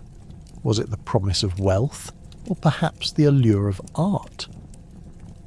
Perhaps it was simply that pursuing such a life offered them a role that was, paradoxically, both confined yet liberating. The geisha world may seem restrictive, but within those delicate walls of tradition lies an entire universe of creativity, camaraderie, and, yes, maybe a dash of the absurd. And despite societal pressures, each geisha weaves her interpretation of femininity, forging her own path while stringently adhering to centuries-old customs. In the end, the geisha is not simply a figure of picturesque beauty. She stands as a vibrant tapestry of history, culture, and human emotion, deftly balancing on the tightrope of expectation. She invites you into her enigmatic world while effortlessly teaching you that sometimes it's okay to show a different face, one with layered makeup, dreamlike kimono, and warmth in even the most superficial contexts. And just like that, you realise that the life of a geisha is about far more than meets the eye. It's a lesson in the art of living, embracing complexity, and an elegant dance through the absurdity that is life. Want to invigorate your spirit? You can opt for bizarre wellness practices that seem more like modern-day pranks. Whether it's soaking in hot springs or getting massages from someone half your age, wellness has never been weirder or more extravagant. You might find yourself at a spa where the main attraction isn't a soothing massage, but rather a treatment that requires you to plunge into a bubbling cauldron of hot spring water. Sounds relaxing, right? Wrong. You're more likely to leave the experience feeling like a boiled lobster than a revitalized human being. The steam is so thick that you could mistake your surroundings for a medieval torture chamber, and the only thing you're sure of at the end is your new life as a shellfish. But wait, there's more. You might fancy yourself lucky enough to try a fish spa, where a small fish nibble at your feet, like they're long-lost family members just desperate for a snack.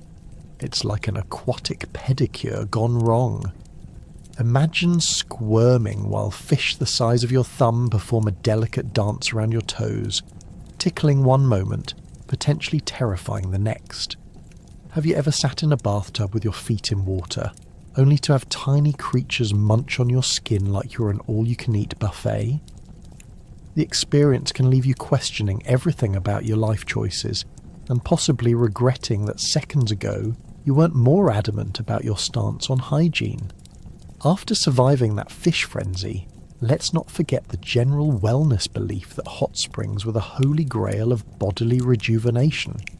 Extra points if the mineral-rich waters came from an ancient volcano, because nothing says luxury quite like bathing in the remnants of a fiery explosion. So here you are, nestled in a steaming hot spring, surrounded by vapours that could clear your sinuses and possibly remove all sense of modesty. To be honest, the most challenging part might not be the thermal discomfort, but rather the sheer awkwardness of standing there in your birthday suit while pretending to engage in deep philosophical conversations. Now, if soaking in boiling water doesn't tickle your fancy, there are always the artisans of relaxation known as masseurs. Imagine men and women trained in the delicate art of manipulating sore muscles. You might feel a bit uneasy when told that your therapist is not only skilled but also half your age, and may or may not provide unsolicited life advice along with that deep tissue massage. You could roll with it, smile politely, and pretend to be dissolving into a blissful state while simultaneously reassessing your life choices. But let's be honest, everyone knows your only goal is to not snore loudly during the whole affair. Travelling further down the rabbit hole of wellness, let's examine the locals' obsession with unique herbal remedies for ailments you didn't even know existed. Enter the realm of cure-alls, where herbalists possess a bag of tricks and suspiciously potent teas that promise to fix everything from an upset stomach to a broken heart, while possibly bringing on hallucinations as a side effect. Ever tried sipping on a concoction made from who knows what? Who knew a single cup of something that looks like swamp water could potentially make you feel rejuvenated? And if it doesn't, at least it adds an element of surprise to your day, right? Naturally, all of this lavish wellness extravagance begs the question, is it worth it? After your fish spa and steam soak extravaganza, chances are you walk away feeling no better than when you arrived. But let's put things into perspective. You've just participated in a multitude of bizarre treatments that ultimately could make you the life of the party among your friends back home, sharing stories of your aquatic foot massage and torrid encounters with therapeutic fish. Just think about it. Instead of your mundane evening routine of binge-watching Netflix, you could have been bobbing around in a hot spring with friendly nibbling fish, contemplating the meaning of life, all while being massaged by youthful hands. So, as you settle back into your comfy chair or hastily constructed bed of pillows here in modernity, just remember how lucky you are to live in an era where wellness doesn't involve potentially drowning in a fish pond or squirming around naked in front of strangers. Just be grateful for your bath bombs and the ability to nap without spectators peeking in at every size fluctuation on your body. Forget IKEA. Edo Rich have everything tailored to perfection. Each piece of furniture is a cultural statement, and good luck figuring out how to sit without committing a fashion crime. Just try to fit in without causing an architectural disaster. Imagine strutting into a room filled with elaborate furniture, ostentatious decorations and sliding doors adorned with stunning artwork that could make a modern gallery look downright basic. Each chair and table is a piece of art, designed not only for comfort and utility, but also to display the owner's wealth and refinement. Take, for instance, the tatami mats.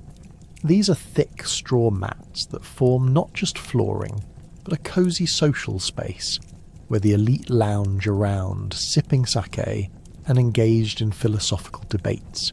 If there's time between cherry blossom viewings and contemplating the nature of existence, of course.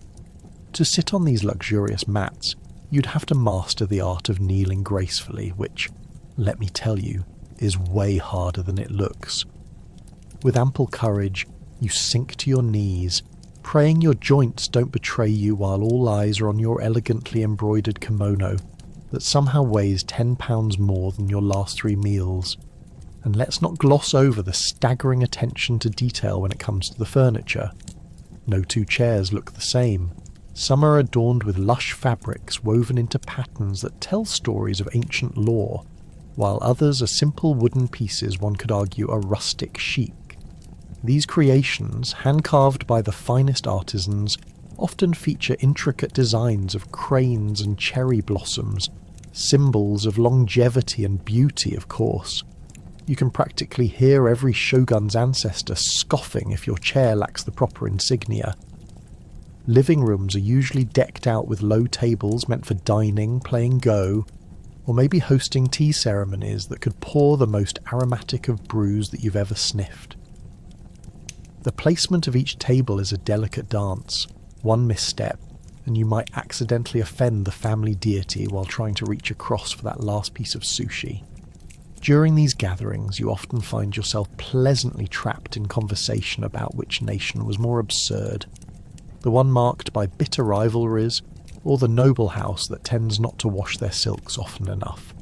Such discussions could stretch on far into the night, fueled by both disbelief and alcohol. Window coverings are another fascinating element. Shoji, with their translucent paper over wooden frames, serve to diffuse the light beautifully, just enough to illuminate the room while maintaining an air of enticing mystery. Talk about ambiance. It's as if the very walls are whispering secrets about which noble once threw a lavish banquet, now crammed with stories that are as impossibly elaborate as the foliage outside. Then there are the gardens. Ah yes, Japanese gardens of the wealthy, another world unto themselves. With meticulously raked gravel and carefully arranged stones, they serve as the ultimate extension of one's living room.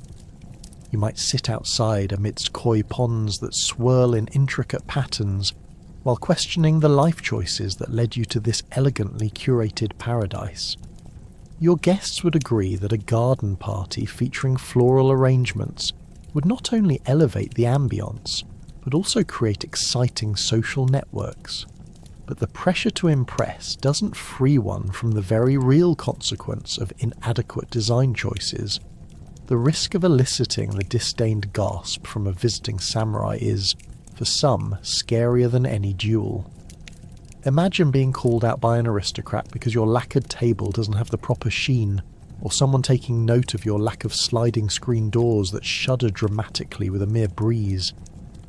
As you quietly mull over the aesthetics, let's not forget the rich aroma of incense wafting through the air, carefully selected to enhance the zen-like quality of these spaces. Frankly, the need for perfect scents reaches akin to modern-day essential oil enthusiasts. Instead of lavender fields, however, they're obsessed with sandalwood, which is likely more expensive per ounce than your monthly grocery bill. Only the wealthy have the luxury of fragrant spaces that even modern perfumeries would envy. So, whether you're dining on a fresh sashimi with chopsticks that may or may not be carved from the finest wood, or losing yourself in the gazing of garden tranquility, living within this swanky Edo lifestyle requires as much finesse as it does wealth. One miscalculated sit or misused chopstick, and you might just find yourself the talk of the town, though it might not be the kind of talk you want. Relax, adapt, and learn. As in the Edo period, furniture doesn't just define a room, it defines an entire lifestyle. What does it mean to be wealthy in such a class-obsessed society? Count your silk, judge your gold, and hope it doesn't all come crashing down like a poorly made teacup. Edo's financial rollercoaster is not for the faint-hearted. The wealthy elite flaunted their fortunes with pride, draping themselves in splendid silk kimonos, while the rest of the population squinted with envy from behind paper-thin walls. But don't be fooled. This upper-crust crowd operated on a financial tightrope that would make a circus performer weep in fear. Let's take a closer look at their treasure troves. On one hand, Edo aristocrats hoarded riches like dragons guarding gold, filling their homes with lavish decorations and rare artifacts. Picture this: rooms overflowing with gold-laced embroidery, all while they sip tea brewed from the most exotic leaves money can buy. But on the flip side, the volatility of their wealth was hair-raising. One bad harvest season could turn your impressive silks into rags faster than you could say epidemic. Similar to modern stocks, they relied heavily on speculation. Wealth wasn't just a status symbol, it was a game of chance. Vendors peddled precious items at prices that seemed to defy reason. Was that the latest silk from Kyoto, or just an overhyped ruse by the neighbour trying to come up in the social clout rankings? Trust me, one wrong decision could leave you losing more than just your dinner party invite. Then, there was the intricate system of loans and debts. Imagine walking through Edo with a fabulous silk kimono while having a loan shark on speed dial.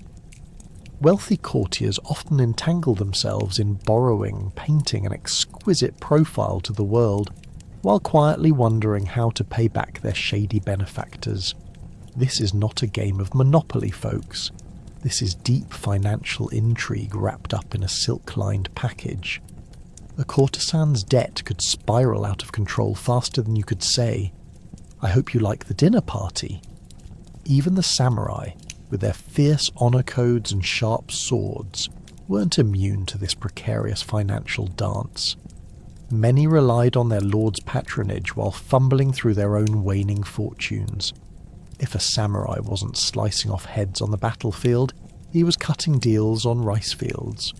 So picture a warrior decked out in illustrious armour, secretly calculating how many pieces of sushi he could afford with his next paycheck, all while shielding his pride from the reality that his financial situation could crumble faster than a mochi cake.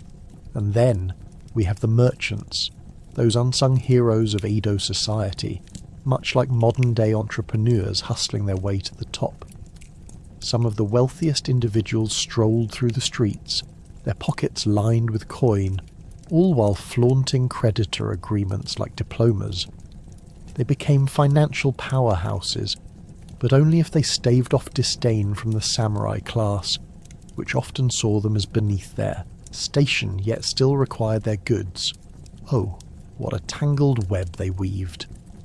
While the merchants might have outshone the samurai in wealth, their status was fickle. Upscale buys like high-end fabrics and hip curriculums in tea ceremony could boost their profile, or sink it if they failed to deliver. You can imagine their distress. One moment they're on top of the world, and the next they're sweating bullets in the face of competition or variable weather. Weather that may have brought in a bountiful harvest for others, but left them scrambling to pay their bills. Now for the punchline. Even with all the pretense, Edo's wealthy classes could be as broke as their poor relatives swiftly ducking into hidden alleyways. Those lavish parties. They often resembled a quirky game of who can pretend the hardest. Within the walls of their beautiful homes, the sound of glittering gold hid the wails of desperation, like an uninvited sibling at a family reunion who swore they were on a diet.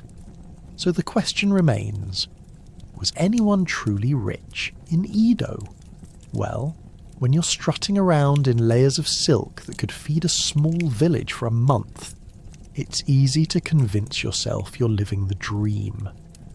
But in reality, wealth in Edo Japan was often just a well-constructed facade.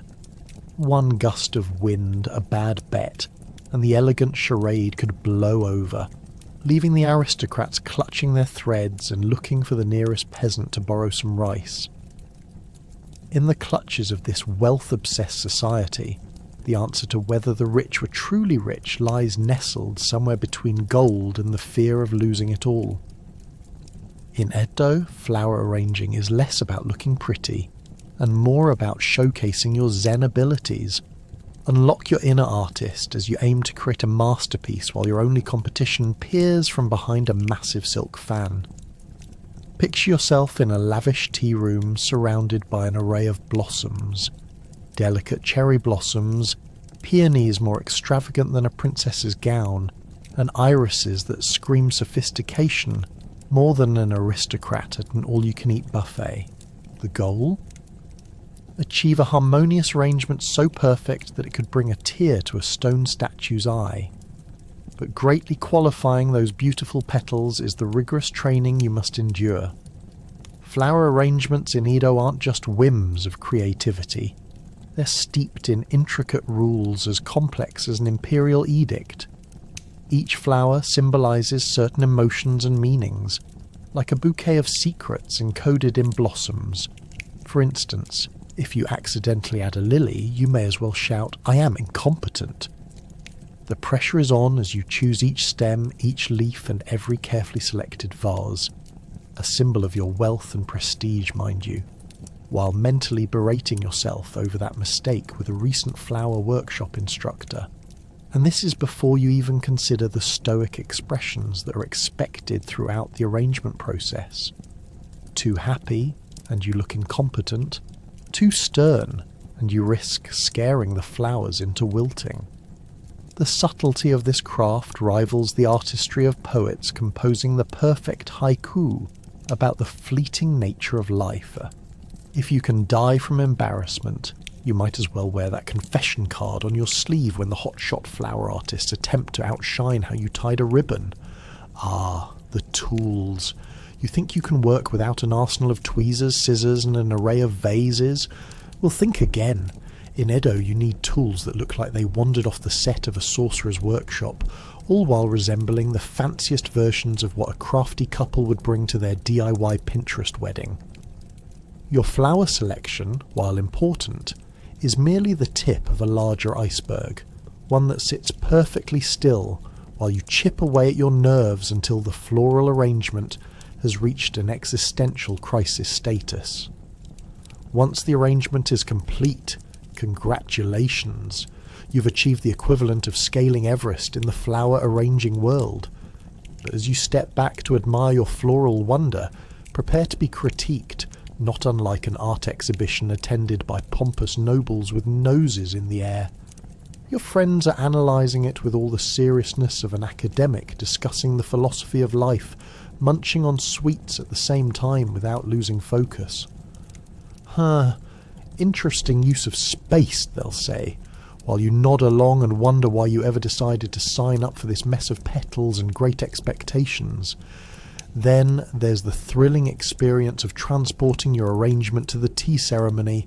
Spoiler alert, it's not simply carried like a bouquet on a spring day.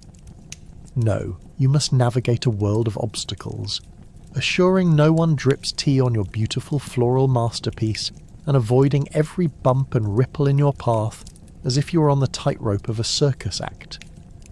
One jostle could lead to catastrophe, especially as you remind yourself that a floppy leaf could mean social death in the presence of the elite. Once you reach your destination, the grand unveiling is akin to the emotional heft of a pop concert's encore. Friends and rivals alike await your floral performance with bated breath as you set the masterpiece before them, like presenting Excalibur to King Arthur himself. And all eyes are on you as you explain the significance of each bloom, which feels incredibly dramatic, particularly because your friend is trying to hold back laughter as she finds your choice of daisies delightful, even if misplaced, or simply wants to point out they would look better in a garden, far from the discerning eyes of Edo's elite. In the end, flower arranging isn't merely about symmetry or visual appeal, it's an entire sport that could lead to friendship or rivalry, depending on how the petals fall. Next time you admire a vase of flowers at your neighbour's house, remember it's not just an accessory, it's a testament to their risk-taking spirit, or perhaps what they're willing to ruin in search of momentary glory.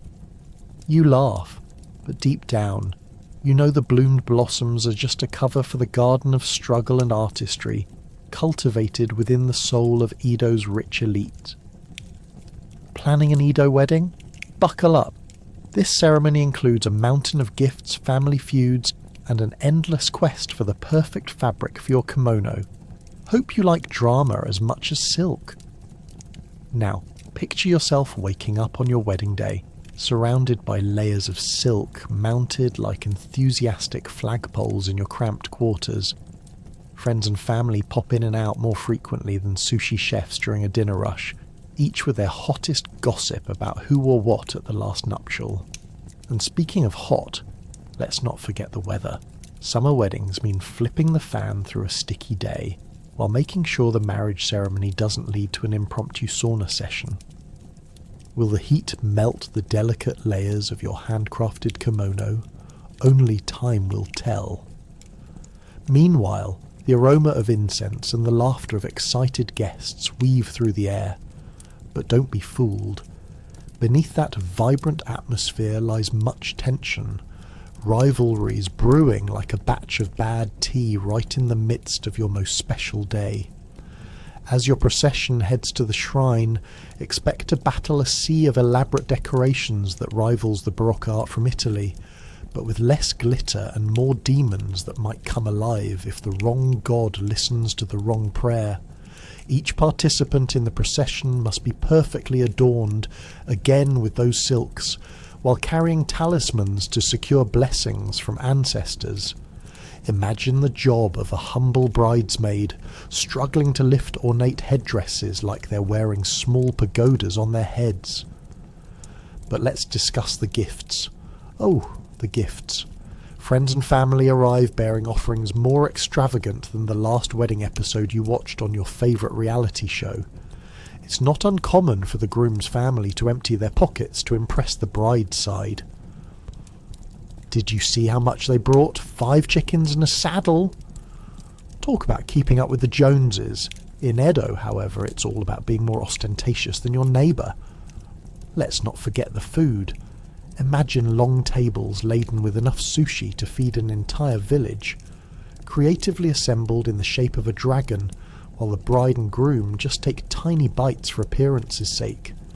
It's as if the fine chefs of Edo gathered all their ambition and stuffed it into one ridiculously elaborate spread just to impress the family elders, who bring unwanted commentary about who really should have been chosen for the nuptials. How can she marry him? Wasn't he frequently knocked off his feet by a rogue chicken last month? No pressure. Next comes the ceremony, where your officiant adorned in layers upon layers of fabric might get as tangled as your Uncle Yoshi during the last squabble over dessert. The couple, adorned with symbolic regalia, might feel tempted to giggle as they exchange vows, all while praying that the flowers adorning the altar don't mount a coup and take centre stage. You might think half the show is merely the backdrop for scandalous whispers and ninja-like manoeuvring to grab the wedding cake before it ends in chaos. And hold your horses. Remember that wedding cake isn't merely a cake. In Edo, it's a display of artistry that distracts as part of the amazing ceremony, crafted from rice and adorned better than the bride herself. It gets more attention than your cousin's elephantine wedding flower arrangement that could frighten away wild boars. As the day draws to a close, expect a flood of emotions ranging from, "Oh my god, did Aunt Michiko just cry?" to "No way, they're running low on sweet rice cakes." Anticipation runs high. The rehearsal dinner will likely transform into an impromptu karaoke night in which drunken guests share enough embarrassing tales to fuel a dozen family dinners for generations to come. All said and done, the Edo wedding is a whirlwind of colours, flavours and melodramatic exchanges. It's less about purity and love and blends art with farce before mingling with societal pressure like a fine winter sake. Ultimately, as you close this chapter of the grand festivities, you'll probably gasp through the memories, perhaps pondering how anyone could make it to their 50th anniversary without a lifetime's worth of drama. Only time will tell. Good luck with that. Moving around in the wealthy lane involves more than just hopping on a bus. Set your course for luxurious night excursions complete with bountiful amounts of sack flowing freely. Just try not to faceplant with a fan in hand. Picture yourself, adorned in the finest silks and draped in layers of fabric that rival a small East Asian mansion, stepping onto a flamboyant palanquin. The bearers are sweating buckets beneath you, but to the elite, that's just part of the experience.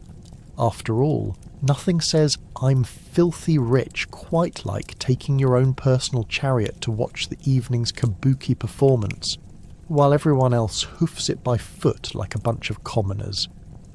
As the palanquin sways gently, you glance out and see the world shifting past in a blur of poor souls who, with their dirt-streaked clothes, marvel at your opulent entourage.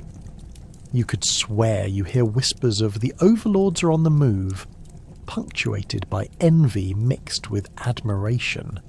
But don't let their glares fuel your ego too much. You're simply upholding the expectations of someone with your bank account balance. After all, you definitely didn't wake up this morning with dreams of squeezing onto public transport or waiting in line like a peasant. Once at the kabuki theatre, which you're fairly sure has a better selection of snacks than your last personal banquet, you're greeted with a warm smile from the attendants who are likely accustomed to serving drinks that flow more freely than common sense on a Friday night. As you take your seat, one hand holding a brilliantly painted fan and the other cradling a delicate cup of sack, every performer steps on stage with the grace of an emperor-dog hybrid. The dramatics capture the audience faster than your last bad investment. You can hardly breathe from the disbelief that this extravagant display is paid for from your overflowing purse. And let's not forget about the art of drinking. Each sip tastes like golden happiness, a mixture of risky bets and fabulous futures. The spectators around you might be clutching their cups so tightly they could win a contest for best grip, but not you. You swirl your drink nonchalantly, flashing a smile that screams, "Yes, I could get used to this." Just be careful not to misplace that well-practiced elegance as you laugh at the absurdly humorous turns the play may take. Have a sip too many, and suddenly every witticism becomes comedy gold, mostly because you're teetering precariously on your silk-clad heels, contemplating whether kabuki performers feel the same way on stage. Cue the belly laugh. After the performance, the night is just getting started. Your fellow rich pals, who undoubtedly have just as much panache as you do, are all abuzz with ideas. "Where shall we go next?" they whisper conspiratorially, fingers clutching their fans as if plotting the next scandalous manoeuvre. It is then that someone suggests a late-night sack tour through the bustling streets. You nod like you possess the wisdom of ancient sages, even though you can barely remember your own name at this point. "Why not?" you declare with faux bravado and just a pinch of overzealous glee. As you saunter along, holding court among your entourage, you stop at various sake shops, each more lavish than the last. Each sip is a finely tuned blend of rice, water, and a sprinkle of fortune. Quite literally, since you've just drained the last of your tea budget buying bottles made from rice so special they almost hum. The shopkeeper greets you with a bow so deep you half expect him to face-plant right inside his own racks.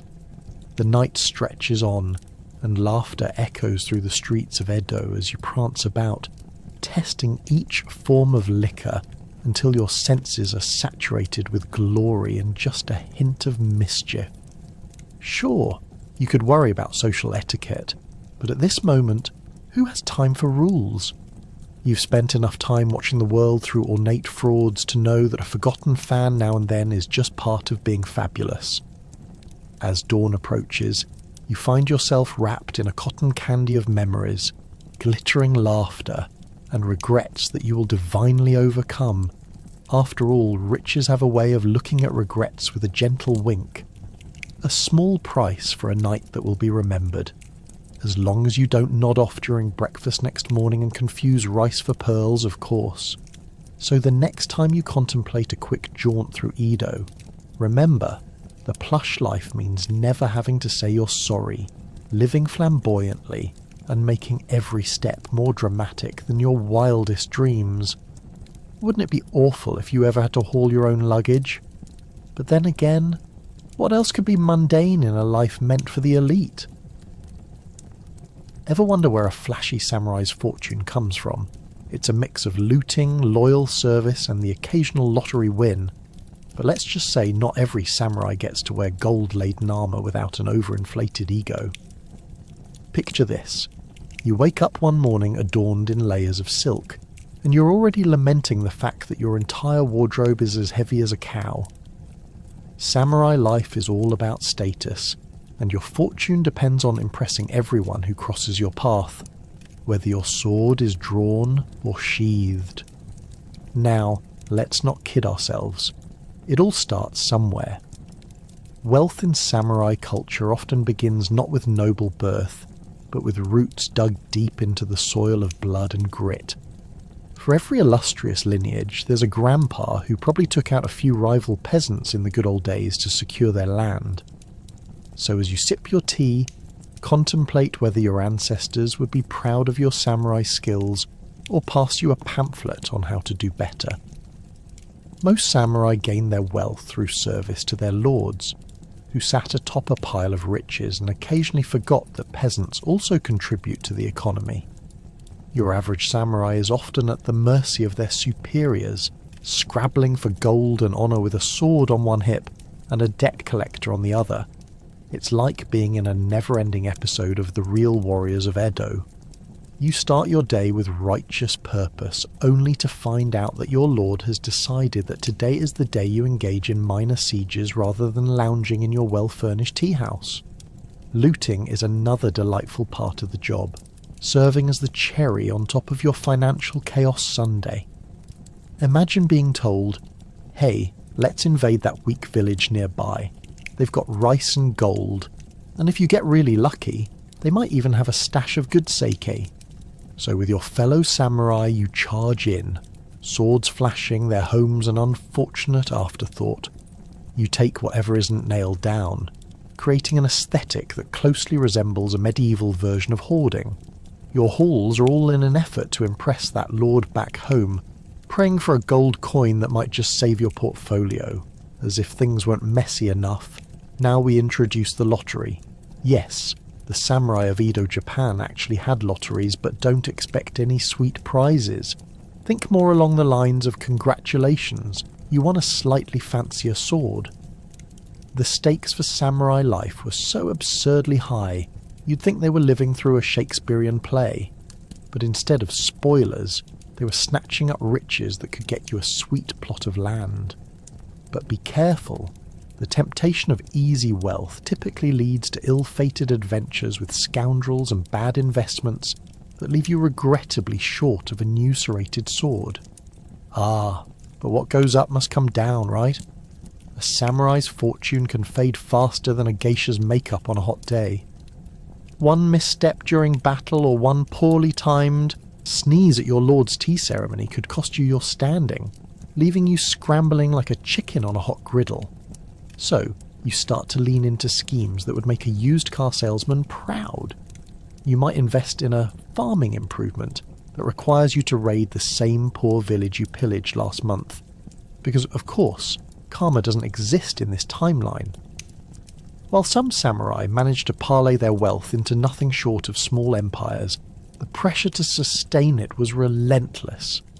They swirled in a dance of politics, loyalty and intrigue, trading their enchanted items for the fleeting favour of their lords. Here's a scroll of poetry, my lord. Maybe you'll remember my kindness when the next round of land division happens.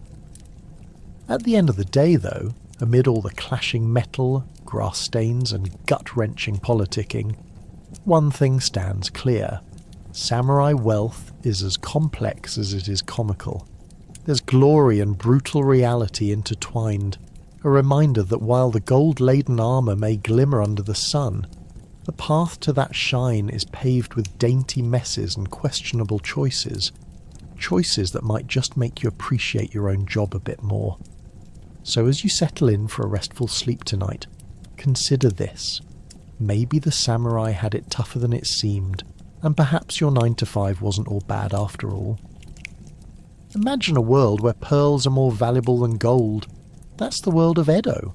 Unfortunately, divers routinely risk drowning in pursuit of these treasures, so they're either in grave danger or sitting back in luxury. Talk about extreme job perks. In the shimmering waters off the coast of Japan, aspiring pearl divers, or ama as they were known, would plunge into the depths like aquatic ninjas, clad in only their resolve and perhaps a slightly soggy pair of shorts. As they descended, the sea swirled around them like an angry tempest, each dive posing an exhilarating high-stakes challenge akin to bidding farewell to your taste buds before an extreme hot sauce contest. While modern divers might rely on fancy equipment and air tanks, these brave souls relied on sheer breath control and lots of courage.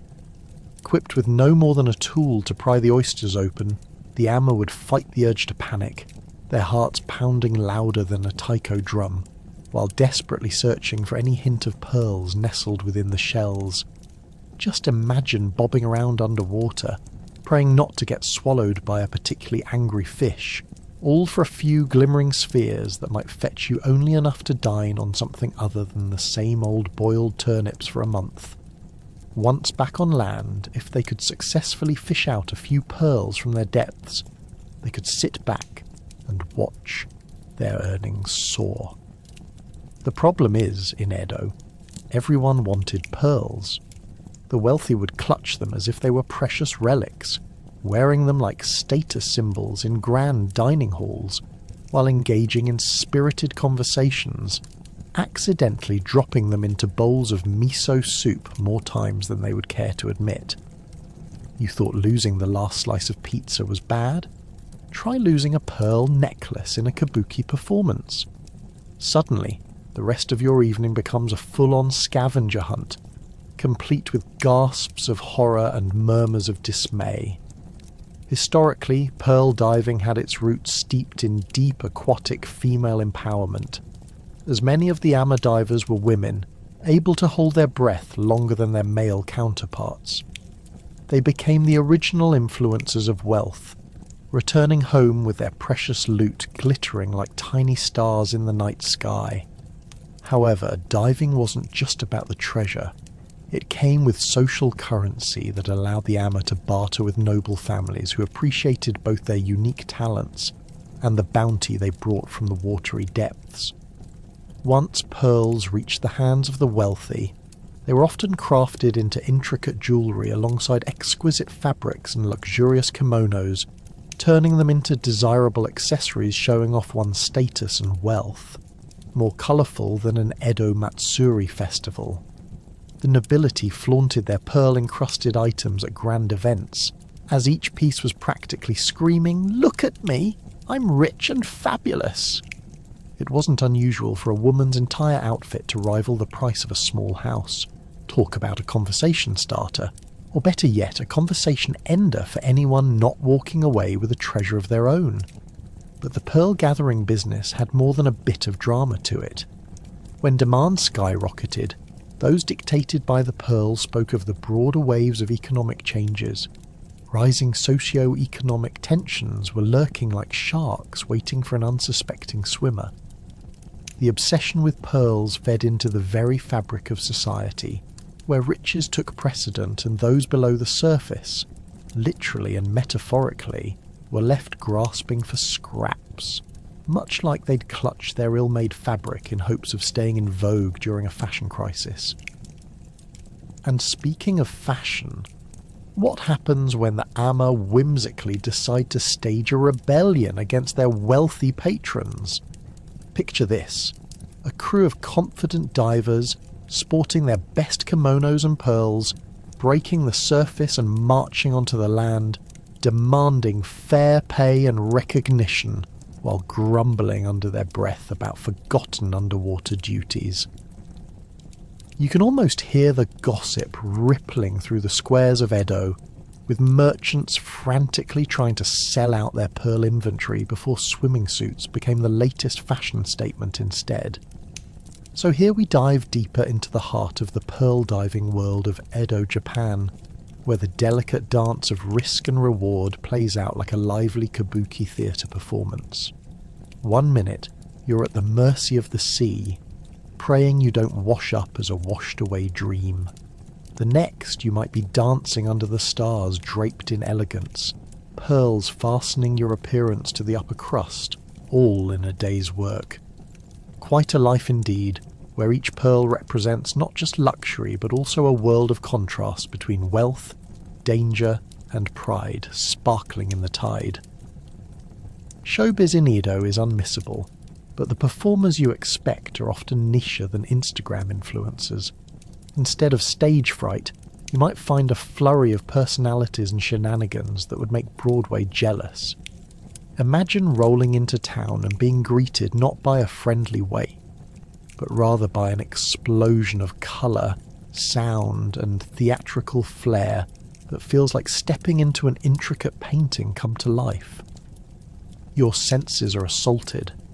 There's the intoxicating aroma of fried delicacies, the vibrant colours of elaborate costumes, and the distant sounds of drums that pulse in your chest like a heartbeat of excitement begging for attention. As you settle into a front row seat, you quickly realise that in Edo, performance art isn't merely entertainment, it's social commentary, an art form and a hilarious reality show wrapped into one. Kabuki theatre, for instance, provides more melodrama than an arena full of reality TV stars vying for your affection. The men, yes, all the actors are men, put on makeup that would make a peacock blush, turning simple roles into campy detours through exaggerated gesturing, wild facial expressions, and enough dramatic flair to make Shakespeare rethink his whole career. Think of it this way: if every performance were a dish, Kabuki is a layer cake where each slice is more extravagant than the last, frosting and all. Travelling performers, meanwhile, aren't just restricted to the theatre. They wind their cheerful way through the streets, armed with everything from convincing puppets to jaw-dropping acrobatics. Imagine these enterprising entertainers flinging themselves upside down with the grace of a squirrel on caffeine, while shouting out witty observations about political life in Edo, all while simultaneously balancing dinner trays. You can practically hear the townsfolk whispering about the latest scandals, nothing like a little gossip served up in a dramatic fashion to get the audience buzzing. And let's not forget the lavish festivals that turn every corner into a stage. Imagine this scene: the town square transformed into a circus of people clad in extravagant costumes, parading in flowing clothing that would make even the king of drama feel inadequately dressed. Individuals juggle flaming batons while others whiz by on stilts, precariously high above the ground, creating a spectacle good enough to compete with any Olympic event. Every traditional art form gets a spotlight, everything from storytelling recitations that make one long for the days of oral tradition, to dances that literally involve spinning and turning until you're dizzy enough to question your life choices. Guys in flamboyant outfits joke with each other, while literally daring audiences to pick their favourite performance. Pretend for a moment you're there, your heart pounding as you unknowingly place your bets on the next enigmatic star to emerge. You think you're watching comedy gold, only for it to evolve into spontaneous wrestling. Who knew the dramatic arts equated to a modern-day wrestling match complete with call-outs to their opponents? Yet, this showcase isn't just entertainment. These travelling performers offer a dazzling display of social mobility. For many, stepping onto that makeshift stage is their golden ticket, an opportunity to escape the shackles of their origins and leap into the arms of recognition and fortune. Just imagine the irony. One moment they could be scraping by with scattered rice, and the next holding court under the sparkle of a lantern, surrounded by admirers and potential patrons eager to fund their next project. Of course, not everyone is a fan of this vibrant chaos. The more affluent classes watch from the sidelines, fanning themselves with silk fans while whispering about the improprieties of mixing social classes. Yet even they can't resist the magnetic pull of a performer's charm, sometimes joining in from their courtyards with an awkward wave, attempting to toss coins without ruining their perfectly lacquered nails. In Edo, the life of a travelling performer is more than a mere profession. It's a license to turn the everyday into something magical, ridiculous, and yes, sometimes completely absurd. So as you sit watching these intricate displays of talent, consider this. These flamboyant entertainers are not just marking time, they're creating a legacy, weaving themselves into the very fabric of Edo culture, while forever balancing on the knife edge of fame and the societal realities that could pull them back down. Grab your imaginary popcorn, because this show is just getting started, and it seems like everyone's eager to see what curveball the performers will throw next. Getting rich isn't just about dining and sparkling sake. The ruling class often pulls strings straight out of a Shakespearean drama. When it comes to power plays, nothing is off limits when maintaining the dynasty's reputation. In the gilded chambers of Edo, large gatherings of the elite suddenly find themselves resembling more of a gladiatorial arena than a dinner party. Imagine ornate screens designed to keep eavesdropping servants at bay, secretly adorned with scrolls highlighting covert strategies and secrets that would make even the boldest samurai quiver.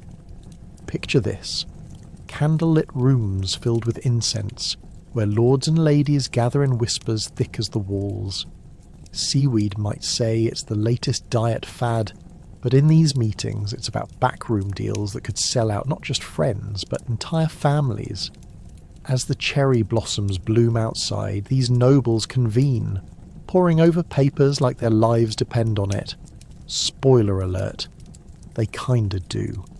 The stakes are larger than a 2-story wooden mansion, and your every word is as valuable and dangerous as an heirloom katana.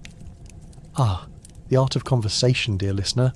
It's not just gossip, it's a weapon more potent than the sharpest sword. Ever had friend drama? Multiply that by 100 and throw in a few lineage arguments, and you've got a taste of what these clandestine meetings entail. Did you hear Lord Fancy Pants is considering a trade alliance with the neighbouring town? Could lead to murmurings so scandalous it might end up sparking disagreements strong enough to knock the fancy lacquered plates off the table. Forget pillow fights. These nobles could wield rumours sharper than a fugu knife.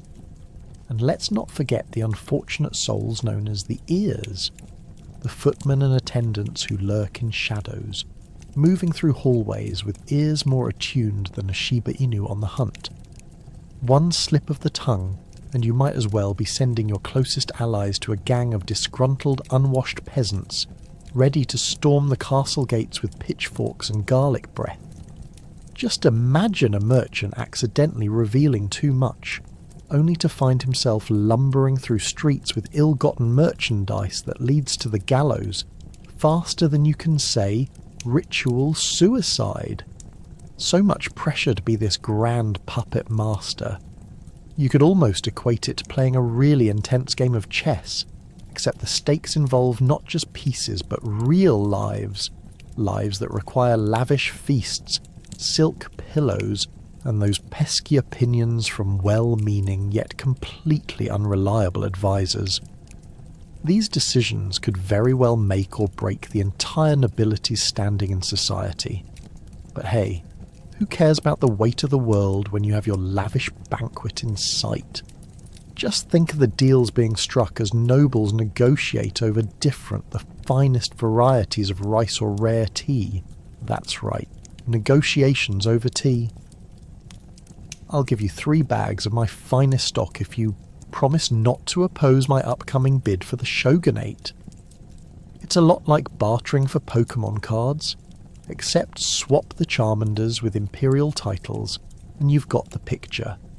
Nothing says, I value our friendship, like haggling over merchandise worth more than some people's entire existence. One might imagine the ending of these secret meetings would lead to powerful alliances or even clandestine romantic rendezvous. Spoiler alert, it rarely has anything to do with romance. Most connections are forged to solidify power, preferably a connection with someone who manages a third of the nation's rice supply. Romance is delightful, until it requires a reliable heir and turns into a laborious chore. At last, after days of such heart-rending whispering and heavy breathing over sweet sake, our critical decisions unfold tighter than a well-woven kimono.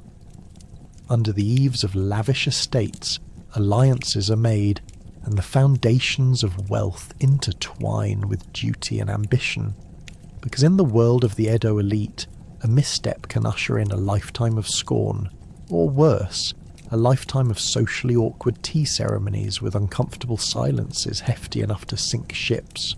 So, as you cozy up in your modern comforts tonight, remember that behind the layers of silk and sparkling sake in the world of Edo Japan, the wealth wasn't merely about the riches themselves. It was an elaborate game of survival and strategy, where the stakes echoed louder than the clinking cups, majestically orchestrated over a symphony of whispers and intrigue. Ever tried to track a merchant's lifestyle in Edo? Good luck with that. Merchants are the unseen puppeteers of society, quietly spreading wealth while dotting their past with romantic endeavours, and probably a black market or two. They've developed an art of turning rice into riches without so much as a painted fan. You'd think they'd be flaunting their success in the same opulent manner as the samurai or the nobility, but nah, they're more low-key. They know the cost of a loud boast is often a quiet visit from a jealous lord, or worse, the tax collector. Picture yourself meandering through the busy streets of Edo, surrounded by scents of grilled fish and faint whiffs of kimono silk. Merchants bustle around, wearing practical but elegant garments. Think samurai armour made into street fashion. Each merchant stands at their stately storefront, trying to convince you that their silk fabrics are just a little shinier, a tad softer, and infinitely more luxurious than the competition's. But the reality? They're all marketing pros, playing a centuries-old game of who can sell the biggest pile of stylish fabric without a season of clearance sales. Now let's talk about money. Oh, the sweet, sweet sound of coins clinking in pockets. Edo merchants had an intimate relationship with wealth, amassing fortunes that could rival the royal treasury. This wasn't just magic dust thrown from a castle window, though. No, their wealth came from the hustle, trading everything from luxury items to simple provisions. And when they weren't busy becoming the tycoons of tofu, they were delicately balancing profitability and seething rivalries, often leading to princely public altercations that would embarrass even a high school lunchroom fight. But be warned, just stepping into the grey area of the market could lead to a quick cancellation of your social calendar and a free trip to the Lord's dungeon. Merchants played a dangerous game. Cheating the system often meant losing both your wealth and your head, literally. So while they sold fine silk and lavish kimonos, they also had to keep an eye on shady dealings behind the grandeur, often involving secretive trade routes and sometimes, let's just say, iffy deliveries. And did I mention the romantic intrigues? There was adventure beyond the marketplace. Merchants would woo courtesans and noble women alike, always aiming to impress with stories of business conquests and the latest trends in the Edo markets. Oh, you absolutely must see my new shipment of fine porcelain that makes your ordinary teacup look like a potato peeler. If bragging rights were a sport, they'd take home the gold trophy, ideally handcrafted from imported gold dust. But don't be fooled into thinking life is all glitter and abundant rice. The higher the merchant climbed up the social ladder, the tighter the noose around their necks. One ill-placed trade or unfinished transaction could lead to devastating losses, crushing their status and bank accounts simultaneously. The sheer pressure to maintain their status could transform them from shogun of silk to broke no-name, faster than a samurai can draw his sword. Of course, with ostentation comes competition. Picture a world where vendors hover like bees around honeypots, trying to outsell one another with the flashiest gloss. Picture strategies akin to catfights, protests, backdoor dealings. intense discussions over who actually deserves the title First Merchant, with all the flair of an episode of a modern-day reality drama. But these are not just tales of ambition and rivalry. There are lessons here, agents of informality and improvisation. Edo merchants thrived because they were adaptive. They understood that between the highways of rice and silk there lie nuances, economic, social, and sometimes downright absurd. They were jacks of all trades, masters of negotiation, frequently solving problems that would make today's entrepreneurs weep in reverse. No profits, try haggling, bad product, redesign it to look like gold. So the next time you enjoy that multi-course sushi meal or marvel at an extravagant kimono, remember the mysterious lives of those Edo merchants who crafted their colossal fortunes from every single transaction with precise care. Though you may never see their names etched like samurai in the annals of history, they are the colourful threads that held the fabric of Edo society together, all while ensuring their scarves stayed untangled and their rice paddies remained at the top of the list.